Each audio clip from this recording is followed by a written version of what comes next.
This is Jarno from Urn. Good to see you at the Tampa Morgue.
What's up? This is Tony, and you're listening to the Tampa Morgue, episode number 85, season 2. And as always, I'm joined by my co-host deep in Tampa Bay, Florida, Mr. Ed Webb.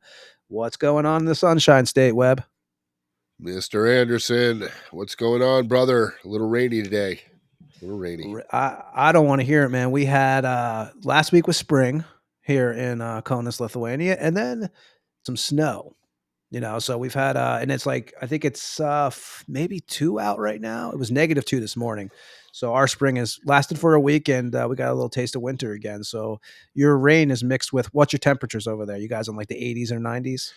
Yeah, well, it dropped to the 70s today with the rain, so that it's going to be cool the next couple days. But hey, check your mailbox. I just sent you some, some tissues to wipe your eyes after that story. Coming from Amazon. From that, they'll take about 10 weeks to get here. Yeah, exactly. No Prime trucks driving up to Tony's house. Yeah, there is no Prime here. It's funny though, because you talk, obviously living in Florida for as long as I have, and you've been there forever. 70 people don't realize, who aren't Florida people, like, it gets to be like 60, 70 in Florida. Everyone's dressed for the winter in the morning. And then by noon, everyone's like, you see the women all have the big boots on. Yeah, by noon, it's everyone's sweating. So that's always the common thing. You go to wherever you go in the morning, everyone's dressed up like they're living in Jersey in January. But I remember going to Adventure Island, Islands of Adventure one year, and it was cold. Like cold, and we're getting ready to go on the little flume ride where you get wet, and I'm like, man, I don't want to be wet in this cold, you know what I mean? So I'm like, I'm not going in here. There's these dudes walking around in t-shirts and shorts while everybody else is in parkas, you know what I mean? And somebody's like, dude, where the fuck are you from? He's like, hey, from Canada. We from Canada, eh? Yeah. And I was like, well, there it is, because those guys, this is like, that kind of cold is their summer. So it's the same here, dude. 60 or 70 people are actually wearing like shorts. Some people don't even have jackets on sometimes, because it's to them here. It's a different world, man. I mean, I'm like still like Jersey. You know what I mean? This weather, I'm out in shorts. I'm not putting sweatpants on, and I go outside in shorts and a regular shirt. I don't, unless it gets, when you get that cold where you walk outside and you get the nipples, you're like, oh shit, I got to go back inside and put something on. That's it. Otherwise, I'm like the Obituary Boys. When we did that tour in America, there was a show that was so fucking cold that I felt like my hand, like it was almost like the day after tomorrow, the movie where you walk outside and you freeze to death because it's so cold. My hands immediately got like that cold when you go outside, and it's like where it hurts to touch just walking, and they're coming out of the bus in shorts, and I'm like, okay, I get it, Florida boys, but you want to die? Because that's what I felt. Because even John was like, this is fucking cold, man. I'm like, but once you get in the venue, obviously it's not cold anymore. So for them, it was just that walk of fucking freeze, because that it's pretty. And this, we're talking like northern. I remember when we played Canada, it was like -18. That was cold. I never experienced cold like that before. That was fucking cold. Yeah, here it's in the winter pretty much. I mean, even though we had a mild winter this year, you pretty much, to take out the trash or something, you got to get fully dressed. It's painful. But I would not want to have kids like you, where you got to get them like in that whole snowsuit, like you're going to Hoth. I was about to say Empire Strikes Back style. It's totally like that. It's and they, the outfits. I mean, that's the biggest pain in the ass, getting them ready, like you said, for school in the morning, and then when you pick them up from school, getting them back in the outfits. It's it's definitely a job. An hour each way. Yeah, no, it's an hour each way, and So Ed, we are on episode 85. Creeping up to that 100. We're almost at your age now. We're catching up. We'll, Yeah, you got it. But yeah, no, we're episode 85. We actually opened up the show with Urn Lifeless Days from the 2008 Soul Destroyers record. It came out on Dynamic Art Records, the Finnish label. And we're actually going to be joined tonight by Jarno, a.k.a. Sulphur, vocalist, guitar player for Urn. He was in Barathrum. He has a solo project called Graves. We're going to talk about all that with him today. They have a new album out, man. And, Ed, you know me, I don't get excited about too many records, but this record that they put out, Demon Steel, to me is so far this year. What are we in April? It's my favorite new record so far this year. And I know off the show we talk all the time, and I was excited to get these guys on tonight. Well, to get Jarno on. I think Urn is a killer band. Festival season's coming up, so I'm hoping that they're going to be on some festivals for these. I know they're playing Steel Fest this year, but the new record is killer, man. And I got to say, like, we played some stuff from it a couple weeks ago when we had Jerry on from the Raw 2 channel. But Urn, they've been around. I mean, shit. You had 666 Megatons that came out in 2001. Dawn of the Devastation, 2006, Soul Destroyers, 2008, which we just played the track from, The Burning, 2017, Iron Will of Power, 2019, and then now on Osmose Productions, Demon Steel. And there's not one bad song on the record. We're going to play some stuff from Urn tonight. We're going to talk to Jarno. We don't have too much stuff prior. We're going to net some releases. Ed's got a couple of shows. I don't even have much tonight prior to the interview. But I got to say, I'm glad that Jarno, I know he doesn't do many of these at all. He does some, interviews, but I've never heard an audio interview with him. Again, we don't do videos, so, but I really appreciate him giving us his time. And man, anybody who has not heard Demon Steel, it is a fucking killer record. It's their 6th full length.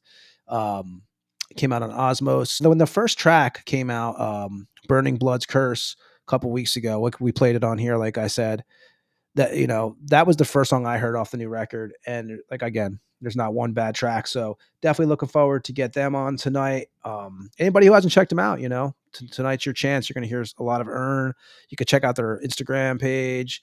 So we'll get Jarno on here probably in the next 10-15 minutes, and then we'll do some other stuff prior to that. We'll mention a few things. Ed went to a show this week. But yeah, man, I got to say, I'm really glad getting some of these Finnish bands on. We've had Spain. We did Cancer a couple weeks ago. We did Phantom out of Mexico.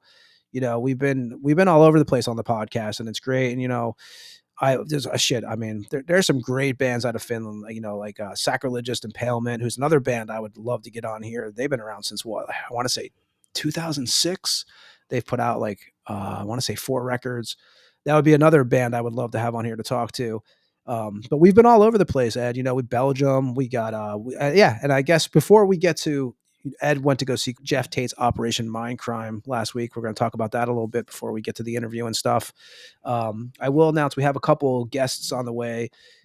We have, first of all, a guy that Ed's in a band with, and Ed has played with for many years. We have Ronnie Palmer coming on. Ronnie plays with Malevolent Creation, Blood Messiah, Perdition Temple. He played with Amon. The list: Promethean Horde, Brutality, Blightmas. So we're gonna have Ronnie on. Ronnie will be on May 1st. And Ronnie's a busy dude, so we appreciate him coming on. We've known Ronnie for years. Ed's played. Ed, what years was Destined to Ruin when Ronnie was with you guys? Wow, it's a good question. Probably 2010 ish. Somewhere around there. 15 years ago. Isn't that nuts? Yeah. And that's what spurred his Perdition Temple, because, Damien wanted to jam with Gene. Before Ronnie was in the band, Damien and Gene were playing, practicing, and then they tried to loop me in to do the bass and vocals. So I just, I like Perdition Temple. But when you listen to Gene's vocals on that record and you listen to my vocals, they would not do it any justice. It would be bad. It would be like changing the format of Perdition Temple. Like the guy they got now sounds like Gene. And now Gene's actually singing too. So, which is cool. Because I didn't know he was singing until I saw them in Maryland. But yeah, so after that, Ronnie, Gene talked to Ronnie, and then that whole ordeal happened, and then Ronnie blew up after, Perdition Temple. Because remember, he did that run for a little bit when they went back to Angel Corpse too. Yeah, I think he's the busiest drummer in Tampa or Florida. Maybe Florida, man. He did live stuff for Emulation too. He did. He was. I think he was also. I think he helped Rhodey for the drum tech. Yeah, I think that's how it started, right? Yeah. So, I got to tell you, man, he's a down to earth dude. Don't piss him off.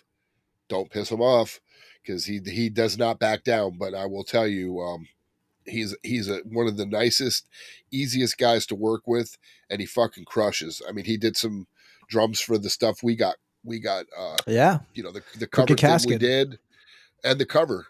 He did those cover tunes, you know. So, yeah. And I've mentioned it before with Ronnie, which we talked about probably several times on this show. He's the kind of guy. He went on tour with Malevolent Creation.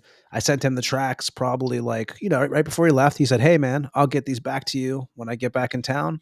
Right when he gets back in town, without me even asking him, boom, sends me the tracks completed.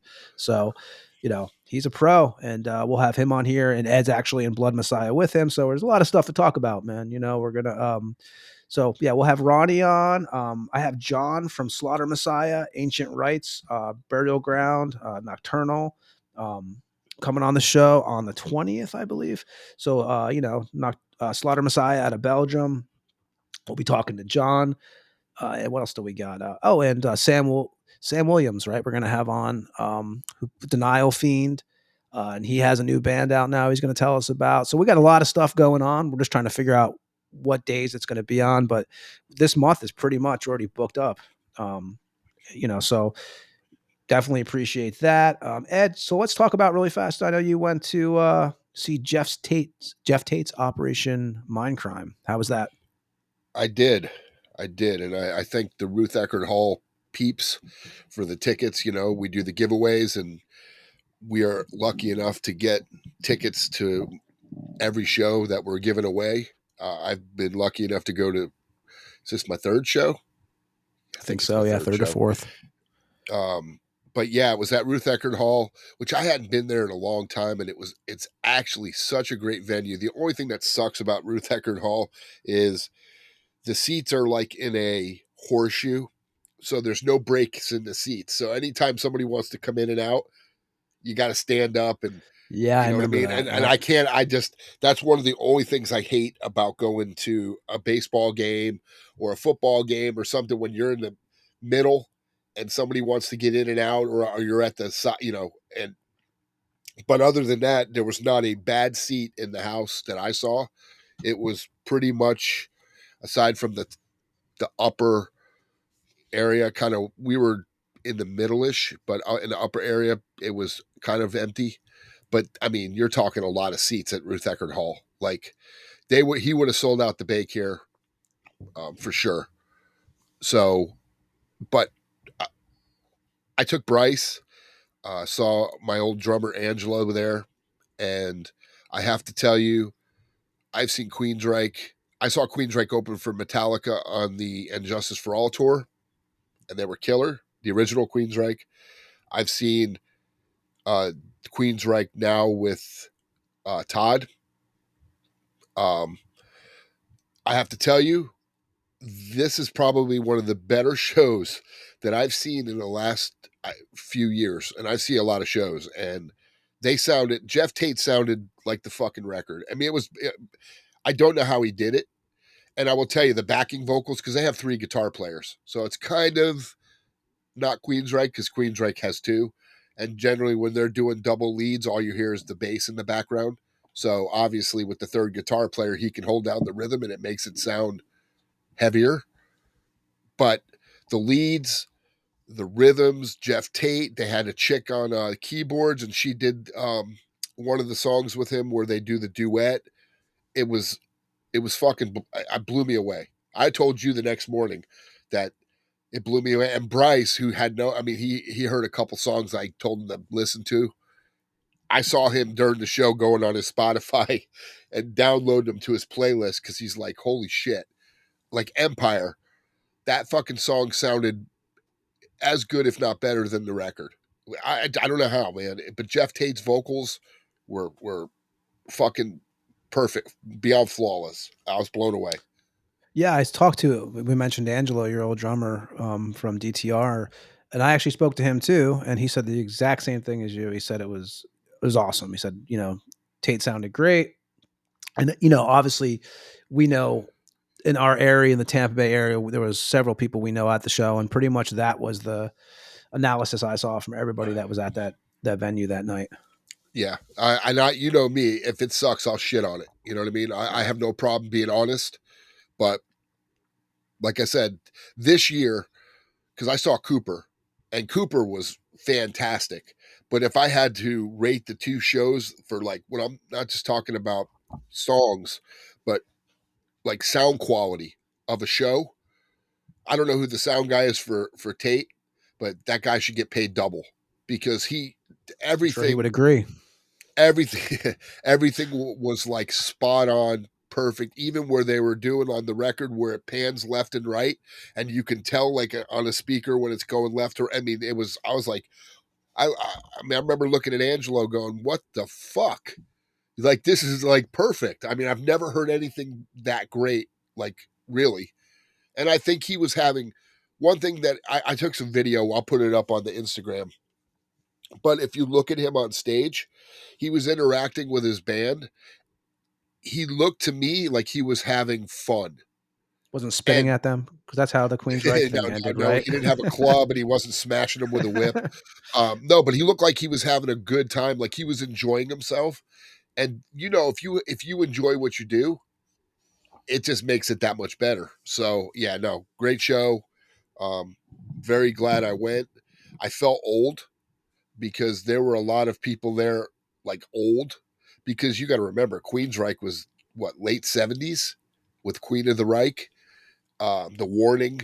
You know, I mean, I'm looking at people, and Bryce even goes, I am so out of place here. Like he felt like a child, like because of how old people were. When I went to go see Udo, remember I told you the same thing. I saw him in Vilnius, and it was an older crowd. I mean, you know, you can totally tell that we're all getting up there, and I felt young there, so that'll, you know, Yeah, that'll sum me that too. up. I felt very spry. So, Yeah, but yeah, it was great. Getting in and out of the place is easy. I mean, Ruth Eckerd Hall has it going on. That's a good place, man. It was awesome.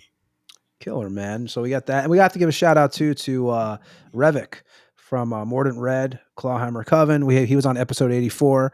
He has the YouTube channel. Obviously, he is the Fucking main man of nutbag. Mordant Red. Yeah, he gave us Mother! yeah. Cocksucker! I love when he does. Cocksucker, you fucking.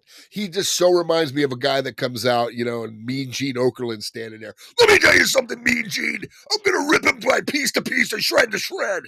I mean, he's just that guy. He just He has was excited, man. He was Dude, it's excited. great.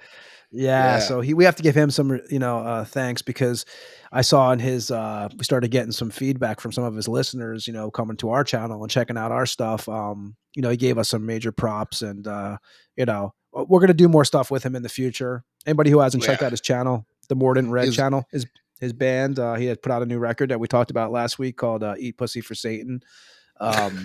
And then and that is actually the name of it. So you know, yeah. So that came his out. Shout out was just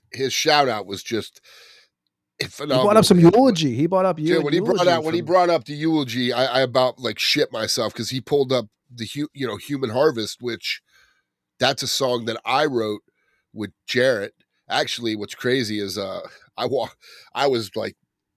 so angry at the band at that point. I don't even remember why. I wasn't even there, and that's angry.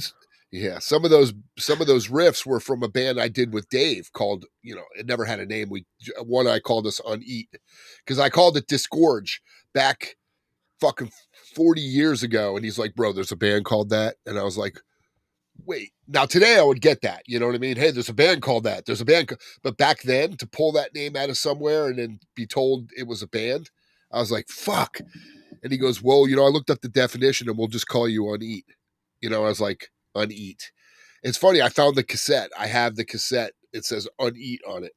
But I remember I was, you know, I just wasn't there. And Jared and Dave, Jarrett was my roommate, and Dave Sawyer came up to my buddy's house and they're like, dude, we took these riffs, and I'm like, whatever, dude. And then they played it for me and I was like, holy shit. And that's what made that demo. You know, these songs that we had, and we made them work. And when he played that with that eulogy logo that was made for a Mexican tour that we never did. And he saw you guys in Virginia. What was it, 95? Dude, that blew me away when he said Richmond, Virginia. That was the show. We played a show, and that was Jarrett's hometown. So we went up there, stayed at his dad's house. hung out there, played, and then the transmission broke in the van, and I had to do a 24-hour hell ride home in a Greyhound, which is the worst experience I've ever had in my life. If you want to have a good experience, ride a Greyhound. That'll do it for you. But yeah, no, that when he brought up that show, it just blew my mind because I forgot about that show because it wasn't that memorable. It wasn't like super packed. We were nobody, really in Virginia, but it's a memory. And the fact that this guy Revic was there. Yeah. That just, yeah. So much respect to him, man. If anybody hasn't heard of episode 84, it tells you about his channel, tells you about More Than Red, his band, his other project, Clawhammer Coven. But definitely YouTube channel is excellent to check out, man. Good guy. We'll have him back on here. And so we don't have too much tonight. I will mention Clem Burke passed away at the age of 70. Melvins, Blondie, the Romantics, the 69 Cats, Split Squad, and some other acts too. But that's the only death I had sent to me, which I actually saw that myself too. So Clem Burke, age 70, passed away from cancer. He also played live with the Ramones. I think it was 87. But one other thing I did see, Ed, Grave, this week they played with the original 91 lineup, play material from the first 3 records, which would be 91's Into the Grave, 92 You'll Never See, and 94's Solace. So, yeah, that would be killer to see, man. But Grave with the 91 lineup started doing shows this week. I think the first show was in Stockholm, Sweden. Yeah, I like is Ola, right? I think that's his name, the guitar player. When he took over, a lot of times when somebody takes over on vocals, I'm always like, like Pestilence. Van Drunen is Pestilence. Sorry, never been a fan of a melody. You've always said that. Offense. That's no offense. It's not a personal thing. It's just it didn't work for me.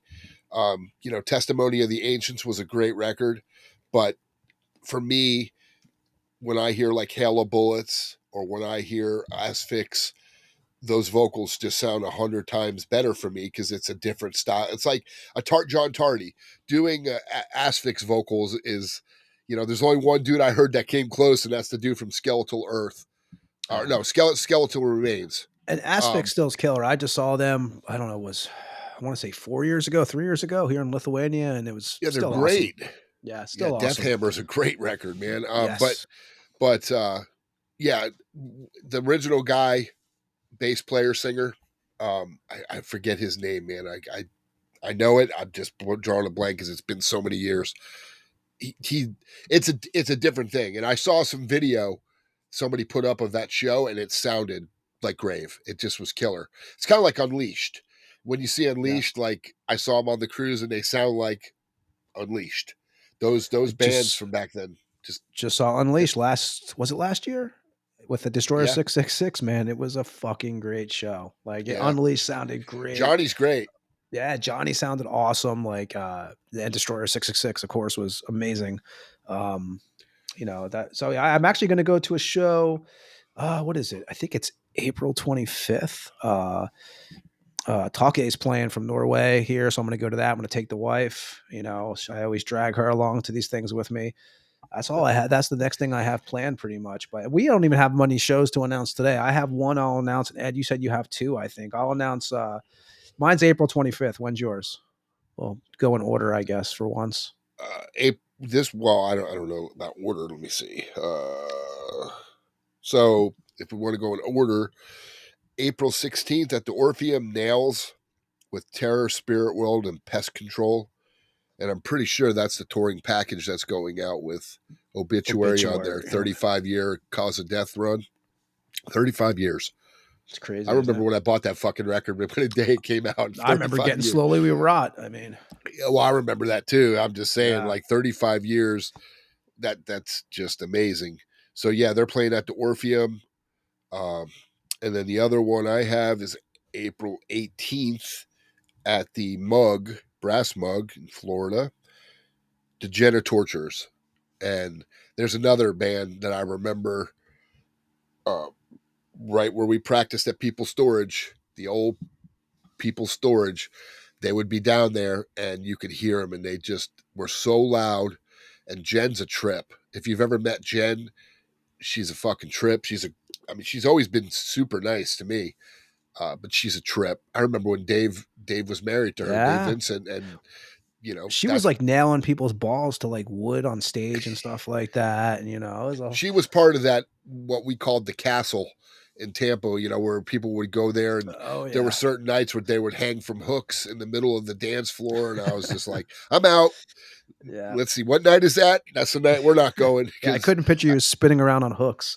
I don't even want to watch people spin around on hooks. That's just looks painful. Yeah. Fuck that. Yeah, those are the two shows I got.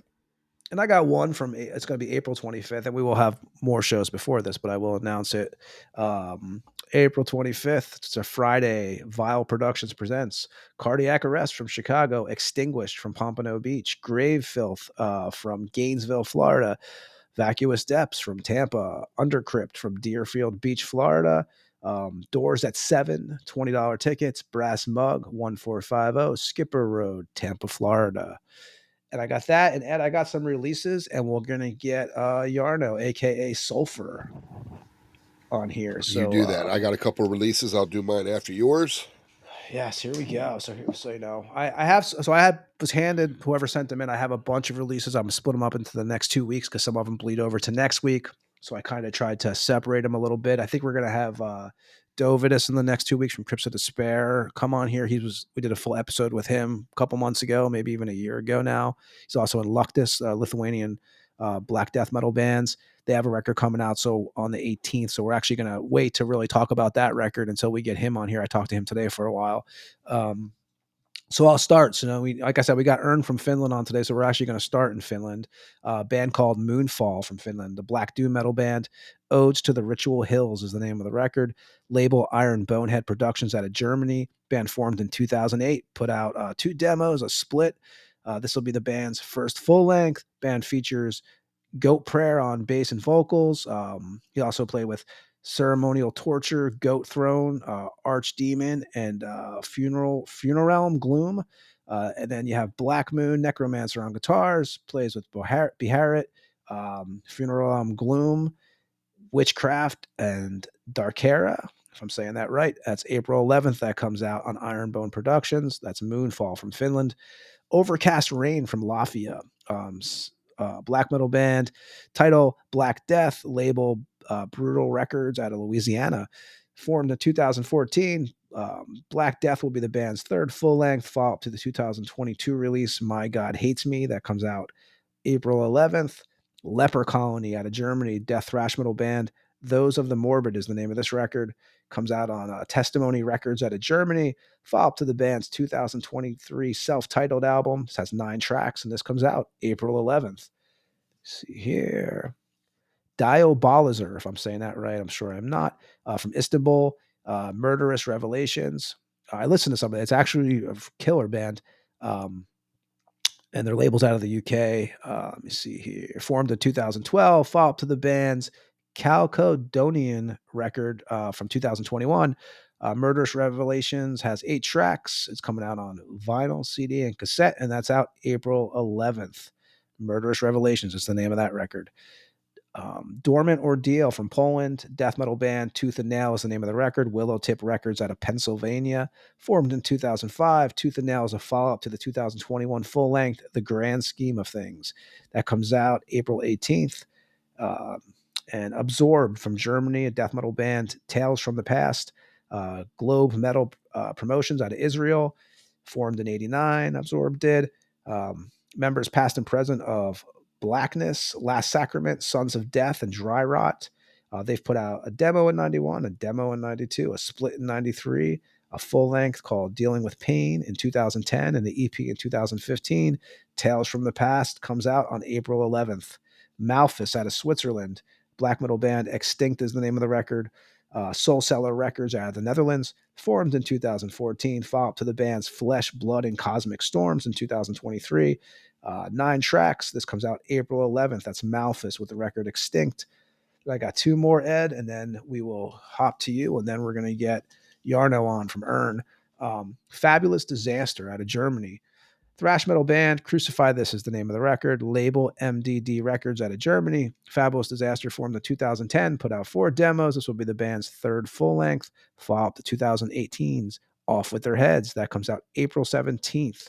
Crucify This from Fabulous Disaster. Ancient Death from Massachusetts, death metal band. Ego Disillusion on Profound Lord Records. Formed in 2001, put out an EP titled Sacred Vessel in 2022, and a demo in 2024. Features members past and present of Atheist, Black Acid Prophecy, Morbid Vitality, and Church Burn. And that comes out April 18th. And again, as always, thanks to anybody who sent me in those. We have more that we'll read next week because the dates kind of line up with next week's episode. Ed, what do you have over there in Tampa? I've got 2. I mean, I don't really like to announce one when people drop 1 or 2 songs because I haven't been doing singles either. Yeah, I think it's more of a promo, but Benediction, who I dig, always dug Benediction. They're playing here in a couple months. Ravage of Empires, 11 songs of brutal death metal. I mean, Benediction, if you like old school death metal, I mean, it doesn't get much heavier than Benediction. And then more of a math metal-ish kind of band, Allegaon, but they're still brutal. I think they just played here not too long ago. The Ossuary Lens is the name of the record. Let's see, 10 songs. And I did peruse it and heard a couple of the tunes, and man, shit. When I hear some of these drummers, I'm thinking to myself, man, I would last about 30 seconds into that song as a drummer before I needed an oxygen tank and to be reset. Because some of these guys, they play so fucking fast. You know what I mean? And it's just, it blows me away how, you know, back when we grew up, you didn't play fast. I mean, to me, like Morbid Angel was fast. When you heard Pete play or even Steve from Deicide, you know, when they did the blast, you were like, fuck, that's fast. You know what I mean? Because remember, everybody used to think Metallica, man, they're the fastest band on the planet. Then Slayer comes out and they're the fastest band, you know, and then now, dude, that shit sounds like country compared to some of these bands that are coming out and just going fucking 2 minutes of straight blast. I don't, it just blows me away, man, because I'm like, man, wow, you must run far. Yeah, I've seen some of those YouTube videos of these drummers playing. It's insane. Such young kids, just, you know, the way they're playing is. Well, on Facebook, insane. There's always drum, like this guy, Noel Smart, you know, Noel. Oh yeah. He's a drummer, and he posts, I don't know how he puts up so much shit in a 2 minute period. There's like 42 videos up in 2 minutes. I'm like, how do you do that? Like literally, how could you get that much shit on Facebook? Because I'm scrolling and it's just him. And it's always guys like with the drum cam on them, and they're playing the songs, and you watch them and you're just like, God, man, that technique is just fucking crazy. Like I would never think to play drums, like, because you have a drum kit, you know what I mean? If you ever sat behind a drum kit before I had one, you just try to play it. It's like, so I'm so uncoordinated trying to do it. I could do the feet or I could do the hands. But I can't do the hands. I could do the like 2 feet in one hand, but when I have to start adding in the cymbals and doing other shit, my brain just doesn't. Yeah, it doesn't work. I wish it did, because man, I'd be in a million bands if I was a drummer. Yeah, I mean that's the thing. Well, drummers, you know, and anywhere. I tell you, I've lived in Jersey, I've lived in Tampa, I've lived in actually West Virginia for a few years, and now over in Lithuania. And drummers are always the most needed thing. You know, it's always for sure. Everybody needs a good drummer, and there's like 2, so in each town. Exactly. Maybe that is. But yeah, so Ed, me and you are going to come back after the interview. As always, we'll say goodbye to everybody. We're going to keep it short as always at the end. But let's get Jarno on here, aka Sulphur from Urn. We're going to play a track off the Iron Will of Power record. We're going to play Funeral Oath, which is a great song, man. I don't know, just the lyrics to that song, and it's just a killer tune. So we're going to play that. And again, you know, glad that they agreed to do this, to come on. And they have the new record out, Demon Steel on Osmos Productions. So let's get started, man. After this song, man, we'll be talking to Jarno from Urn, And then we'll come back at the end. Anybody, obviously, as we always say on the show, you can always check out our Instagram page. We're on Spotify, Apple Podcasts, anything that has podcasts. You can check out interviews from Asheron, Nunslaughter, Snowy Shaw, Morbid Saint, Venom. Let me see. The Accused, Blaine Cook, Mortis Scold. And the list is just Dave Austin from Nasty Savage, Raven.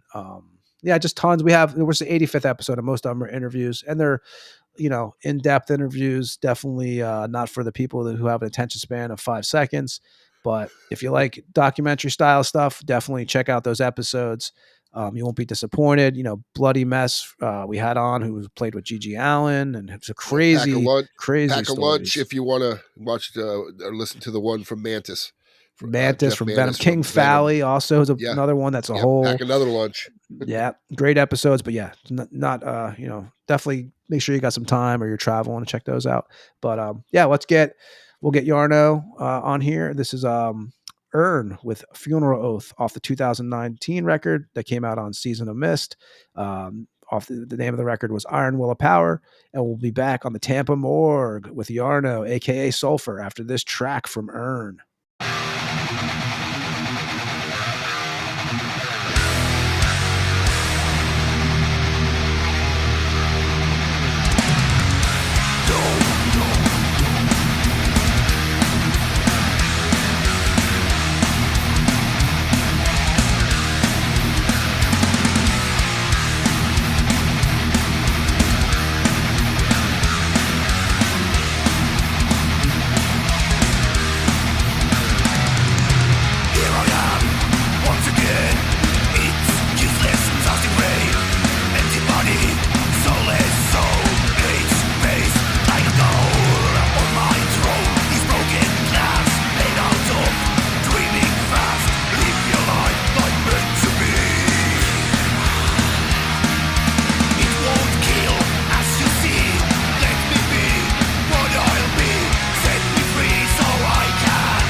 And that was Urn with Funeral Oath off the Iron Will of Power record. It came out on Seasons of Mist, 2019. Jarno, man, thank you for coming to hang out with us tonight. How you doing? Oh, thank you guys. It's been a bit busy day. I was at my friend's place. Chris from Adorior lives here in Finland, and we are recording my solo material. So, been a busy day. Just got home maybe an hour or two ago, ate a bit, and took the dog out and usual stuff. Now chilling and having a beer and chatting with you guys. Yeah, we definitely appreciate you giving us your time tonight. I know you've been busy. And the project, so it's a solo project, right? You call it Graves? Is that the title it's going under? Yeah, that's my solo project. Like when it was maybe 3 years ago, I started recording the ideas for the new Urn songs, and I realized that I have a shitload of riffs and stuff that doesn't fit so well in Urn, or if I put them into Urn, its direction goes a bit different. And actually, the other guitarist he's a quite how would I say rough, or he's really judging me. So he actually said like, "Oh no, man, come on, man, you cannot put this riff to here, and this is not Urn, and what the fuck you are doing?" And I just got pissed off. Okay, fuck it, and I do it better. And in the end, like now I have at the moment like I have 15 songs for Graves and maybe 8 songs for Urn, new ones. And Chris, you mentioned, that's Chris Hastings, right? And you actually toured with them in 2007 with his band? We played in with Adore a couple of shows here in Finland. Yeah. And like, would you say that, so the material for the solo stuff, is it much different than the Urn material? I wouldn't say really much different. I'm trying to be honest when I'm doing music, and I do everything what is purely come from my heart. And let's say it's a bit hard to say what kind of what is the musical direction. It's there is heavy metal, there is some dark elements and a lot of melodies, but it's not a happy music anyways. It's still metal. And this is your first solo record. Yeah, yeah. I'm recording. We recorded 3 songs, and I try to put the first song out on YouTube as a music video next week, and then we mix and master the second one, and I try to put like videos out on YouTube like every 2 weeks or something like that. And you have a label for this? No, I'm actually looking for a label. Basically, I have a material for 2 albums for that solo material. So we'll talk about your history. I know you were doing that. You've been doing that today. So like I said, I definitely appreciate you coming on, because I know you're coming right from the studio. So we'll talk about your history. You know, that's what we usually do on this show. And I want to start out. So what town were you born at in Finland? I've been born near Turku. It's like in the southwest side of Finland. And were you around music your whole life? Like, were you like, is your family into music, and were you like something that was not that much into music? I remember when I was really, really young, something like, let's say 6 years or something, and my parents were blasting Rolling Stones really loud in a car, and smoking cigars in a car, and we were sitting in a back seat. But it took maybe something like okay, when the Wasp first album came out, 84, I was 9 years old, and that was kind of some sort of it really, that was kind of the explosion. Of course, I liked bands like Venom and stuff like that. What was really hot and a bit scary as well. Like they were like really shocking, but Wasp kind of blew all things into more. It was like a step forward. And then I started I had a bass at home, and I started doing lyrics, and I was dreaming of to do a band, and I even made a name, and the name of the band was Devil's Power. It was mentioned, right, in the Devil's Cradle book that was put out from the stories of Finnish black metal. They actually you did an interview in there with several other bands. Yeah. Yeah. So but it took anyway till 90, beginning of 90s, we started to talk making some serious band. Do you remember the first record you ever owned? It was the debut album of Wasp with that was the actual physical copy I bought. I just saw them play that a couple months ago. The tour they're doing right now is the first album they're playing. We just saw them in Orlando, Florida, actually play that record. Great record though. And how was the local, like the music stores by you as a kid? What were some of the stores you remember going to? Yeah, we went to stores, and there was some. I don't remember there was some sort of a weekly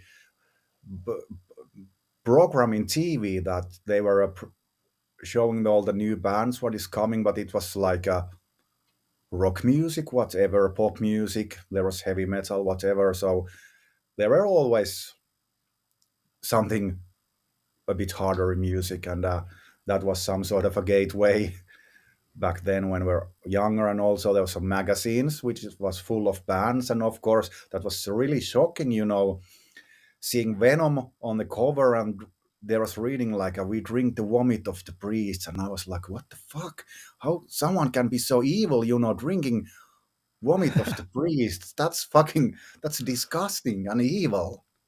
It felt, yeah, it's just like that was really something that, okay, the music is not that evil, but the image and all of what they're saying was really, that was shocking. And then there was a local stores with a lot of records, and what was the first show you ever attended? One of the first shows, actually, when Wasp was playing here in Finland, 85, I wanted to go there. My parents wouldn't let me go, but my neighbor got into there, and he was like saying, "Oh, for fuck!" They were throwing meat from the stage, but not far from that. I think around we have in Finland we have a old thrash metal band called Stone. I have seen them before they got any. They were really really small band, and they were playing in a beach in the front of, let's say, 5 to 10 people, maybe somewhere around 80, 86 or something. I'm sure, I don't really know the remember exact year, but that was one of the first real like metal, thrash metal, speed metal gig. You got into tape trading also? Yeah, of course. When we recorded the first promo, and even before that, we did some sort of a rehearsal tape, and we made copies and spread them out. You had the radio programs, right? You guys had the Radio Mafia.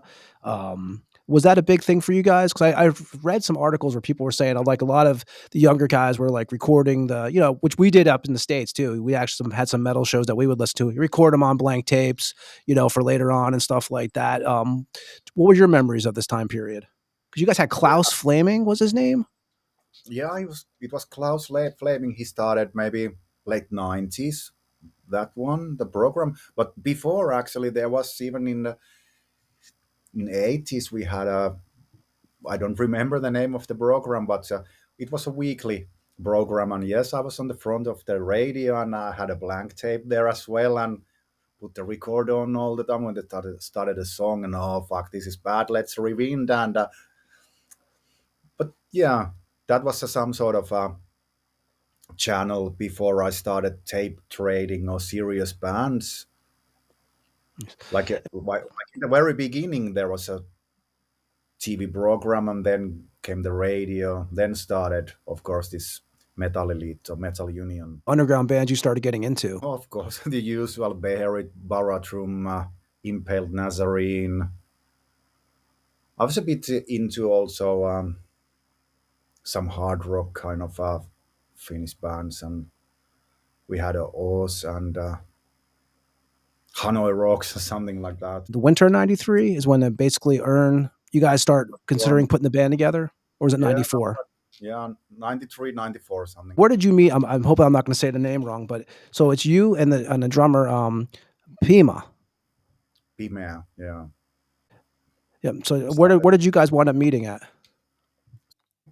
Where did you meet him at? We lived in the same town called Kuopio. It's like a bit like in the middle northern side of Finland. Pretty small town. Metal scene was small circle, and I didn't knew him in the beginning, but I knew some friend who knew him, and we just met and started chatting. And I told him that I have an idea for the band, and I have a singer for the band, and we need a drummer, and we just started chatting. And actually, it was something like that. I sent him a message through my friend who knew him, and that can we meet on the weekend here and there and make a chat. And then we meet there and started talking about. It took some weekends or months, whatever. I don't remember exactly, but there's some alcohol-fueled conversations before the first actual rehearsals. Like, and you said you had a singer at first, right? You guys had what, 2 guitar players, a singer, Yeah, and then drummer. okay. Yeah, 2 guitarists and singer and drummer. And what was the first Urn song written? In the beginning, we had 3 songs. One was called "Sessions of Satan," "The Ecstasy of Immortality," and what was the third name of the song? I don't remember. Even I don't have that cassette, but some of my friends have. But maybe I should call to him, burn that fucking tape. But funny thing is that this song "Ecstasy of Immortality," there is a one riff which is on Soul Destroyer's "Lifeless Days" song. And the original, the logo. So you designed the logo, right? The one with the pentagram and the one that you guys used for a long time, and the inverted cross. That was you who designed that? Yeah, it was my drawing. And then we got on a bigger label, Seasons of Mist, and I have some sort of feeling to refresh the band and trying to do something a bit new and a bit refreshment. So I drawn the new logo for that. Of course, many is pitching for me about it. It sucks, but I like the You're new always logo. going to get that. Yeah, you're always going to get that. You know how it goes. I mean, Uh, and when you guys first formed, did you guys do any shows early on? Not in the beginning. Like we started to serious rehearsing '94. We didn't. We probably rehearsed a couple of months. Then we knew Demon Sova from Barathrum, and he had some lineup problems, and he asked me and the drummer to join in Barathrum. And okay, we were young guys and not so experienced. Then Demonos had also already some name in the scene, and it was quite an honor to get invitation to play in Barathrum. And so we kind of put the Urn things on hold and started rehearsing with Barathrum. It was like one record once in a year, and back then we did what was the maximum time of CD? 90 minutes or 75 minutes, something like that. Really long album, and so it was quite a lot rehearsing, and we had some shows already, so it was quite busy time, so to say.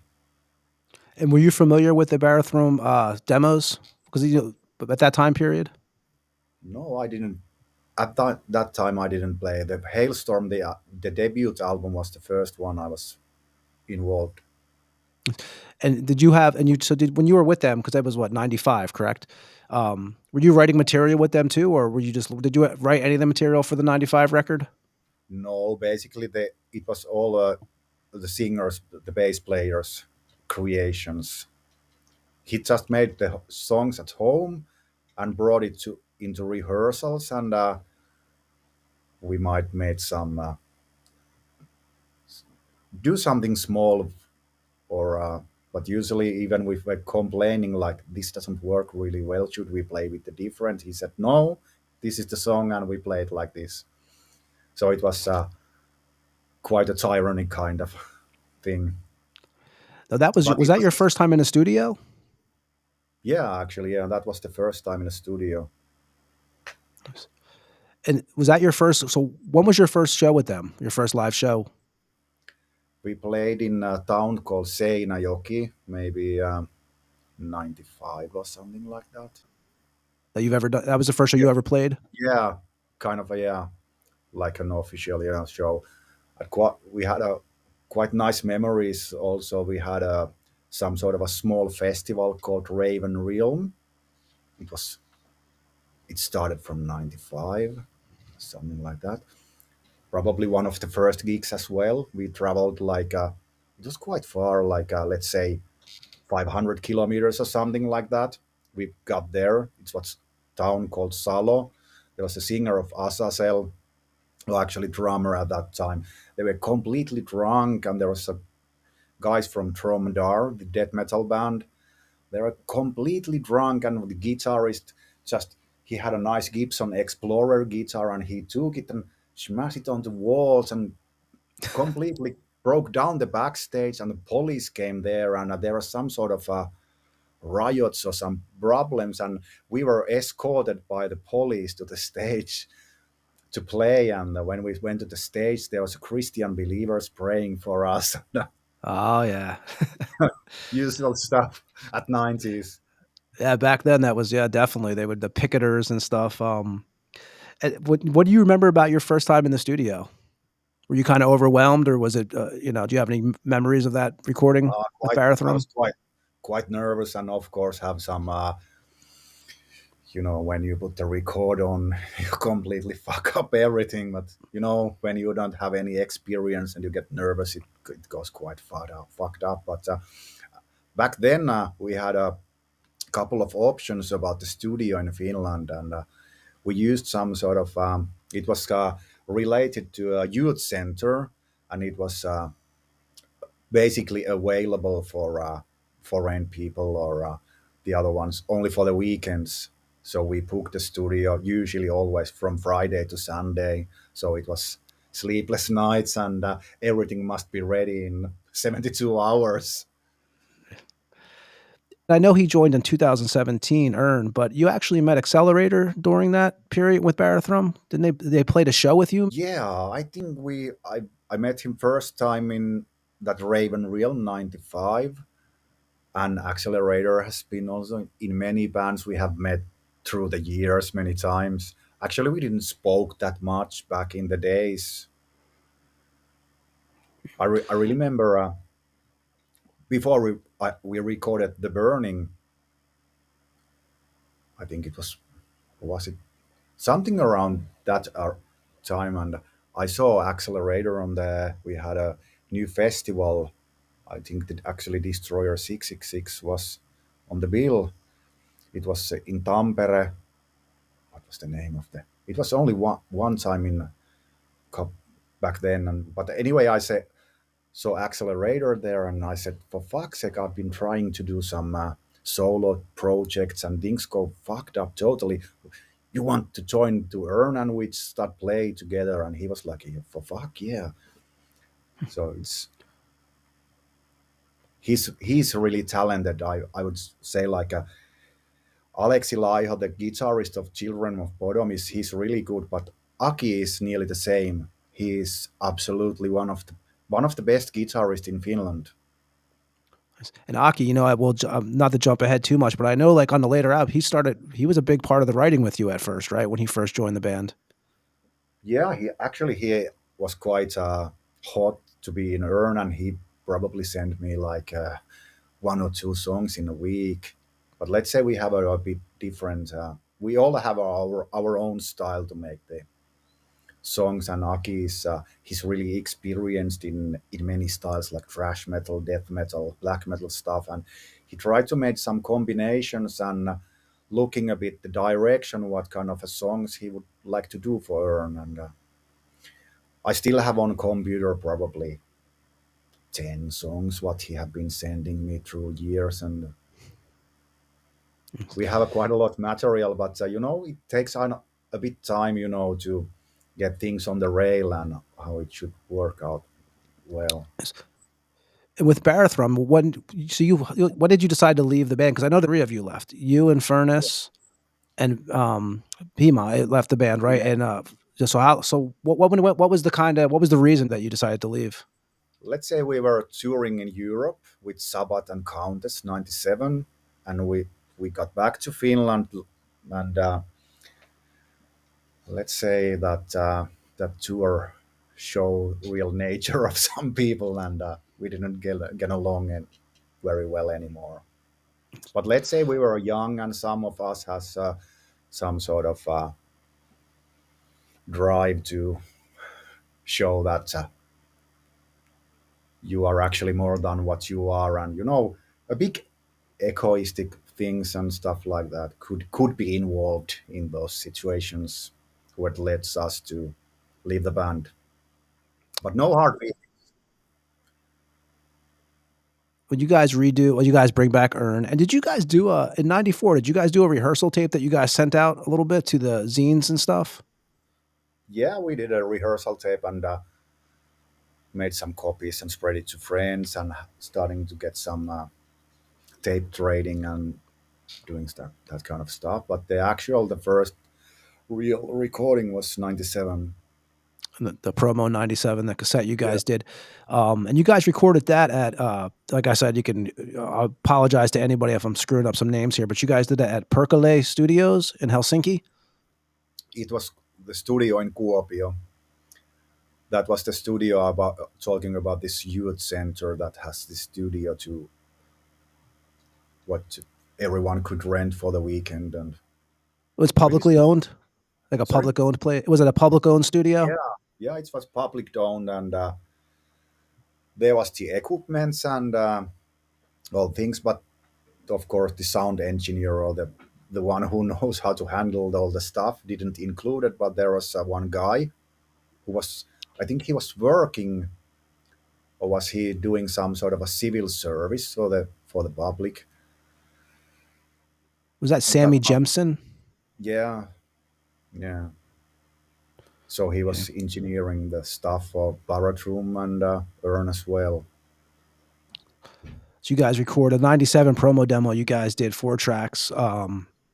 That also came out. So you guys put that out in '97. It also came out on a 10-inch, right, in '99 by Damnation Records out of the Netherlands. Yeah, Okay. yeah. We recorded the.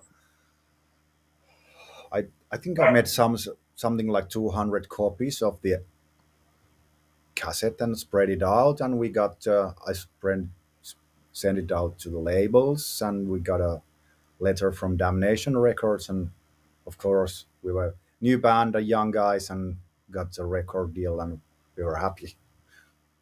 And you guys had talked to some other, because at Damnation they had what Destroyer 666, Acifix on there, I think, Gospel of Horns. But you guys had talked to other labels too before you agreed to work with Damnation. Sorry, my dog. Oh, no, it's no problem. We have dogs all the time on the show. It's no big deal, man. Just a second. Actually, I leave the door open, so It's no problem. Ed's dogs are always on the show. We always got, I mean, it's a normal thing around here. Yeah. Okay. The question again. Okay, so you guys did the 4-song demo in, the 1997 one, and then you guys came out on '99 on the Damnation Records. And I asked you if you had talked to some other labels prior to that. Like, I know you were sending it out. No, I know you guys signed with Damnation because you guys, like I said, you guys put the 10-inch on there. But is there other labels you were talking to also before you agreed? Oh, I think there was. We got very few replies. I think we got a reply from Hammerheart Records, and he just said like, "I don't dislike it, but I think it's not time for it at the moment," or something like that. But so Damnation Records was one of the only real or actually it's a long time ago, because I need to think a bit. Was there other labels? There must have been a couple of, but for fuck's sake, I don't remember. You guys did go through some. You did go through some lineup changes right after that. Why did? Because I know you guys, drummer and the Infernus left, right, and Pima left the band. Yeah. Back then, I moved to another city and I started studying, and it was 300 kilometers away from the town where the guys were, and they did a started Flame and doing their own band at that time as well. And I just talked with the guys that maybe you guys should continue with the Flame, and I live in another town, and I try to progress with the band and trying to find members from there. And it's just kind of thinking afterwards, I was a bit maybe too hurries to do such a decision, but it is what it is. Sometimes, being a musician, it's you have a high drive to go forward, and basically you might see the things a bit more brighter than they actually are. Definitely. But you did get back in the studio 2001. You go back into the same studio you recorded the last demos at, the 1997 cassette. And this time you have a new drummer, Tuska. Yeah. How does he become part of the picture? He was living in the same town as me, and I don't remember. Maybe I got to know him maybe through the Azazel guys or some other metal heads in the Tampere scene, and they knew him, and we started rehearsing, and it was actually quite funny times. We rehearsed at their home in a closet room, with the back then we played like a full volume, and it was a normal house with no any kind of isolation of noise or something like that. But their parents just sit on the sofa, and we rehearsed at their home. Yeah, we went to record the album, just two of us, 72 hours again. I was going to Roughly. ask you only had 2 days, right? 2 to do it?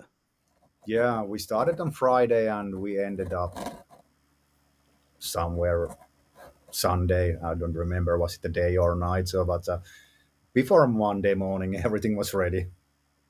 And the album we're talking about is 666 Megatons. And you handle all the lyrics in the band? Yeah. And one thing about you is you don't like politics, right? That's one thing you do not try to bring into the bands to Urn's lyrics. Yeah, I think metal for me is, or actually the things I want to express or do. I don't want to be involved in politics anyway. Politics are fucked up, and actually, the doing lyrics, it's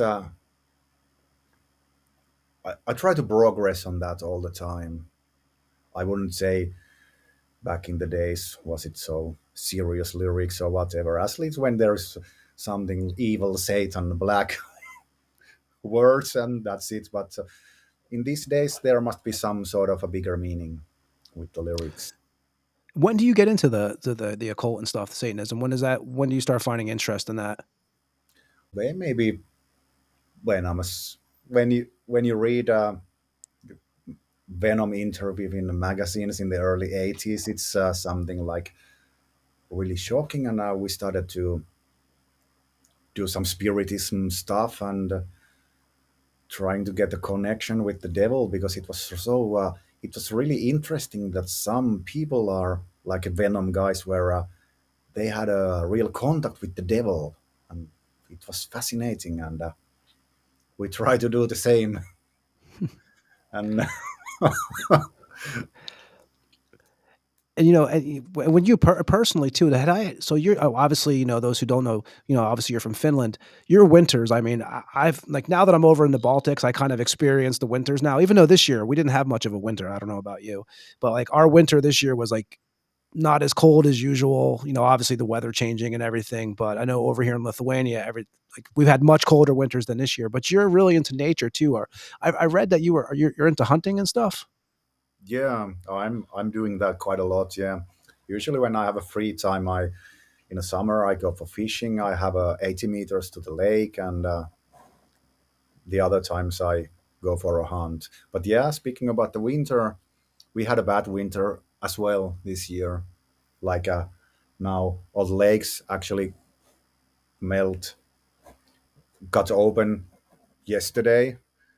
Yesterday we had a plus 18 or something like that. Today was nearly zero. It's, today. So we had yesterday, it was 20 Celsius. And then today it was snowing. So, I mean, you never know, it's, Yeah. no, but you being into nature, does that like have anything to do like with the urn material? Do you like, is that something that you also try to bring into the music? Yeah, it's like, I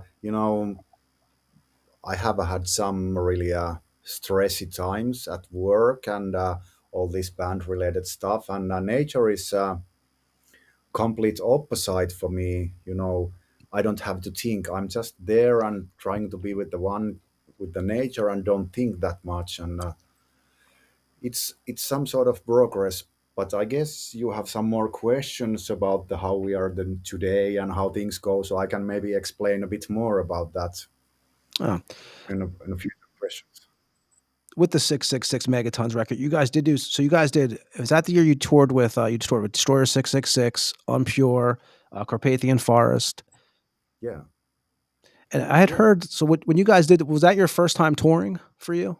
Besides with Barathrum for Urn, I should say. Yeah, I think the first real tour was '97 with Barathrum, and when Damnation Records released 666 Megatons, we did a mini tour with Destroyer 666 and Carpathian Forest. It was 4 shows in Holland. Was it something like 2001? And I had read something where it said that you had to force the drummer out to go on one of the tours, and you guys were putting like porn on his drum set and shit. Yeah, we were a bit annoying bandmates, No, we were about to leave, go to Sweden. It was this Sabaton on a Pure tour. I don't remember the year. I don't know. Do you know the year, or do you have it? You wrote I it thought it was down? 2001 you guys did. Is this a 3-day, the tour you guys did the shows in Belgium and Sweden? No, we didn't. Only in Sweden. No, not in Belgium. Because I know you guys had a 3-day mini tour, I thought, off of what during the 666 megaton record. Yeah, in Holland we played couple of shows with Carpathian Forest and Destroyer 666. But then we had another tour with Unpure, Sabbath. We played 2 shows in Finland and was it 4 shows, 5 shows in Sweden. Beginning of 2000. Anyways, we were about to go to from our hometown, and we went with Black Venom to the drummer's home and said, "Okay, let's go. We have to get to the ferry." And actually, no, we phoned to him. We have to leave soon, and he said, "No, that I feel a bit sick from the throat. That I'm not going." I said, "For fuck's sake, you will go. We don't cancel this fucking thing, though." So I went to Simo's home and took Simo, and then we drove to the drummers and ring the door and said his mother came to the door and said, "Ville Tuska is a bit sick that he cannot go." I said, "For fuck's sake, we go and pack your stuff and we fucking go there." And we just go there. It was And maybe, Simo wound up joining the band, didn't he? He was in the band for like 7 years. yeah. Simo also, his mother lived in the same town as me, and he visited a lot of this town. And he actually, Black Venom joined in band right after we got a deal with the Damnation Records for the first 10-inch. We started rehearsing for new material. Then, kind of straight away, I moved to another town, started studying, and Black Venom and Infernus and Pimea started doing flame stuff. They were in the same town, and then Simo came here to Tampere a couple of years after, and we started playing in Urn again. And you guys also 2004. How'd you guys get hooked up with Iron Pegasus Records? Because you guys did the a split with them. Yeah. Hmm. I don't know where I got to know to Costa. Probably with some tape trading or stuff like that. Got to know him, and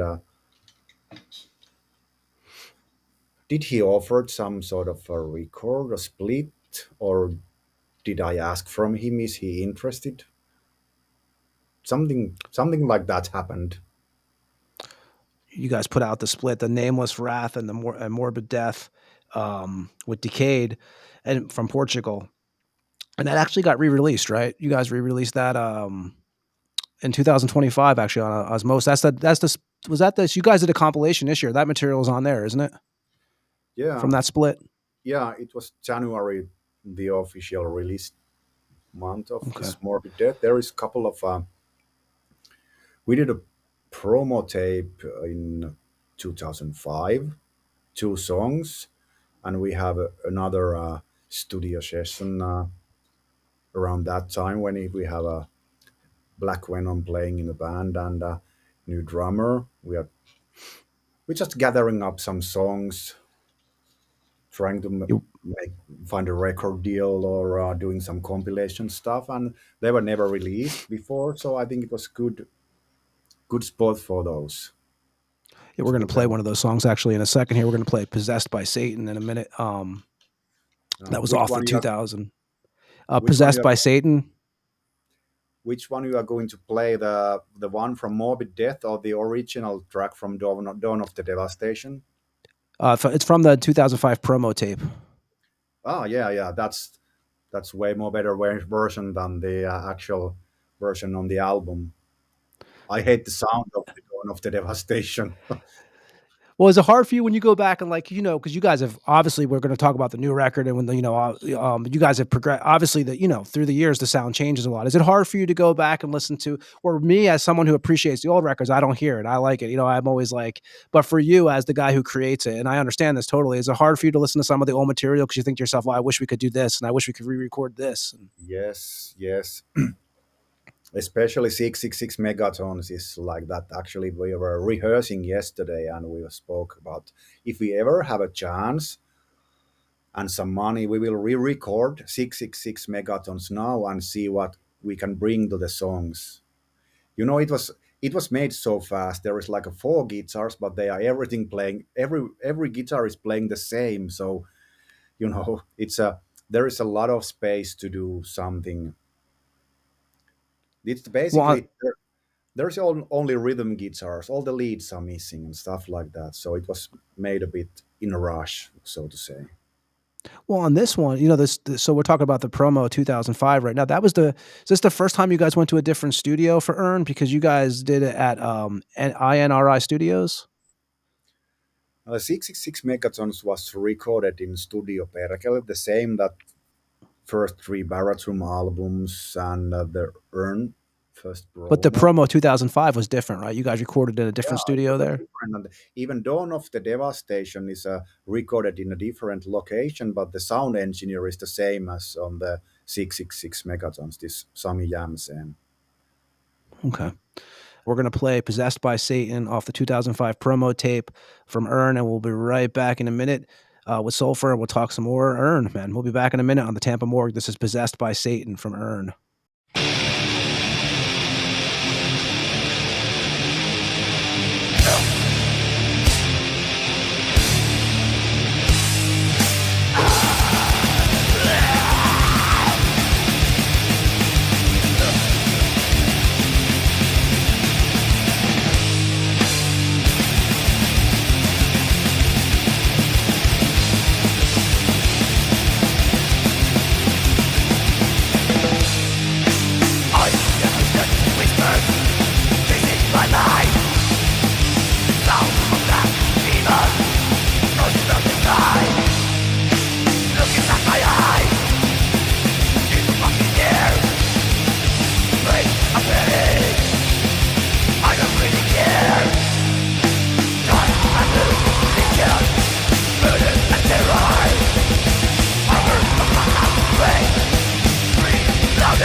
Who did the cover for the 2005 promo? I took a picture of. I was making a snowman on the home yard with my son, and I wanted to do some sort of an evil spider-looking snowman. I just took the picture, and it was some sort of let's say. I always try to. I want to do something in a different way than the other bands. Even in music, if I say I play black trash, I cannot play music like Sodom is playing or something like that. It's still for me like the own way of doing things, not copying the other ones. Or of course, everyone is saying we are some sort of a cheap Destroyer 666 clone or whatever. Well, Keith is a bit older than me, but we are quite much listening the same band, so there is some sort of same base, but still I don't think we are copying Destroyer 666 anyways. I'm trying to do it in our own natural way. When it comes out how it is. I had read from an interview with you that people people kind of lump you into people will say, oh, the Finnish black metal thing. And you're not so much into all that, right? Like you don't mind some of the bands, but you're not like, it's not what you're about 100%. Yeah, I like black metal, yeah, but what is black metal is it's more than just playing Norwegian style of metal. I was quite pissed off, in the early 90s when this Norwegian black metal started to be a real trend. And we want to stay out of trend, so we play different and we listened bands like Necromantia and Rotting Christ and Mordred Rape.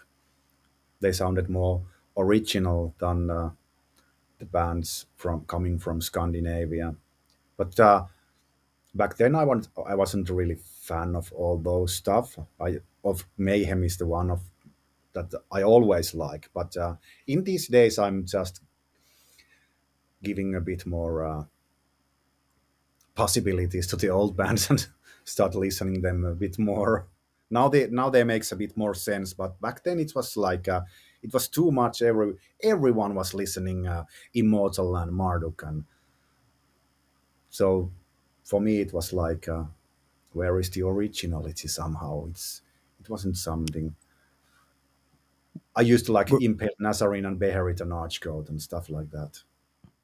Were you ever into like much of the death metal from Florida or anything like that? Sorry? Were you ever into any of the Florida death metal or anything like that, or Swedish death metal? Yeah, I like some bands, of course. Dismember and Carnage and Grave, of course. They were on actual playing quite a lot in the daily playing. Then Morbid Angel, is it Florida death metal? Probably yes. Or yeah, Morbid Angel, Possessed. Is Possessed death metal? I don't know. For me, it's one of the first death metal ever. That's always the question, right? That everybody's always arguing about. Yeah. Yeah, but that's at least Seth Becker came with the name of death metal. Yeah, that's always kind of how it ends the conversation usually with people when they say that. That's kind of the thing they plug into there. In 2006, you guys do your second record. Your February, March, you got recording Dawn of the Devastation. And it's back in Helsinki in the studios again, right at Perkele. Yeah, it was a different location, but probably we used the same name, but the location was totally different. But the guy who was recording the stuff was same. And thinking about those two records, 666 Megatons and Dawn of the Devastation, it's we didn't have any experience how we should sound as a band, or we didn't have big demands. We didn't have any words or tools to say to the guy what do we want. So basically he was dominating and saying, okay, let's do it like this, and this is good, and we all go, okay, this is good, and afterwards it's something that we don't like. The outcome is a bit engraving. So at this time, you've had Simo and Marcus involved for a few years now, right? Do you feel like that helped the chemistry when you guys are writing that record? Yeah, I think me and Black Venom and Tuska were playing a couple of years together, and we wanted to get rid of the drummer. We had a new songs, and then we got more into the scene here in my hometown was getting bigger and bigger, and we got to know some people, and we found Markus, who was actually he wasn't that experienced as a drummer, but we gave him an opportunity. Okay, let's start rehearsing, and let's see how it goes. And he did a really good progress, and maybe after 2 weeks of rehearsing, we went to my friend's studio in Lahti to record this promo 2005.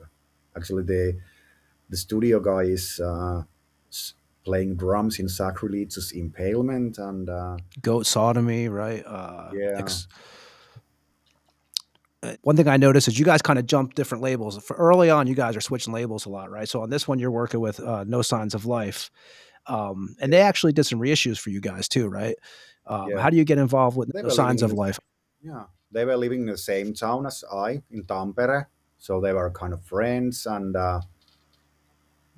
it was kind of a natural to choose them, and they want to do a release and do this and do that, and it was easy and simple.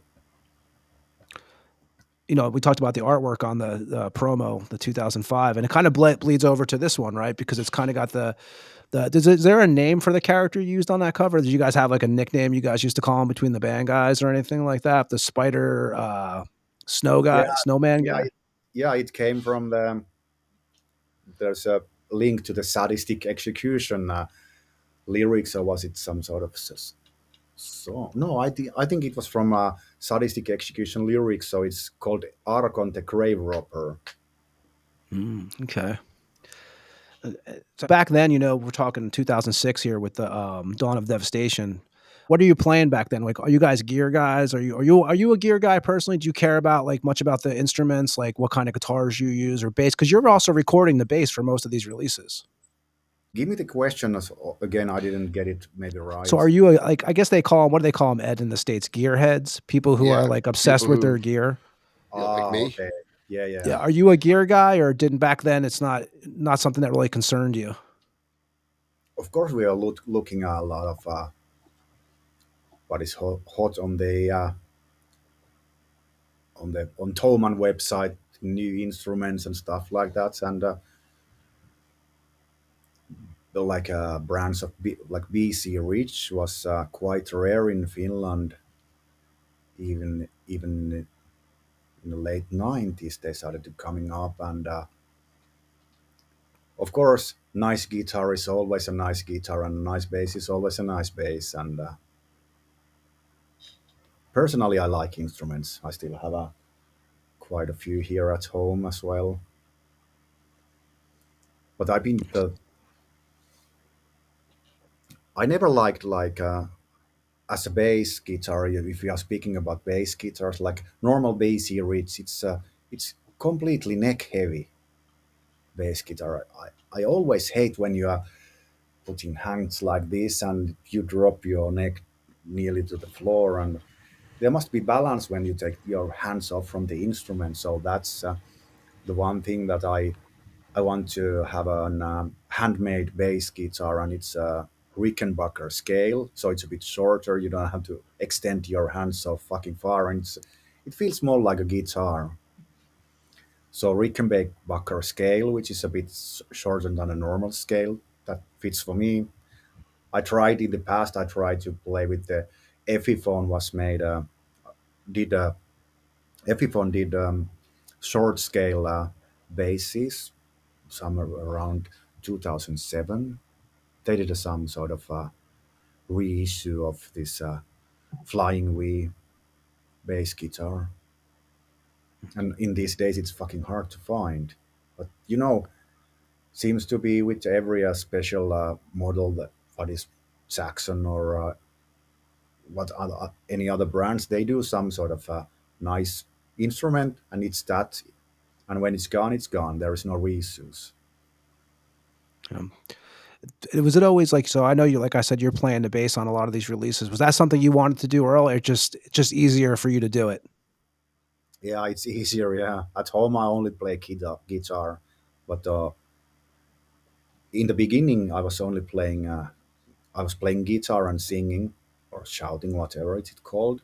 But it was a bit complicated, and it's easier to switch to the bass and just play something and get more focus on vocals, because I think there is no it, if you want to be a good and tight guitar player and good singer, it needs a lot of rehearsing and talent as well.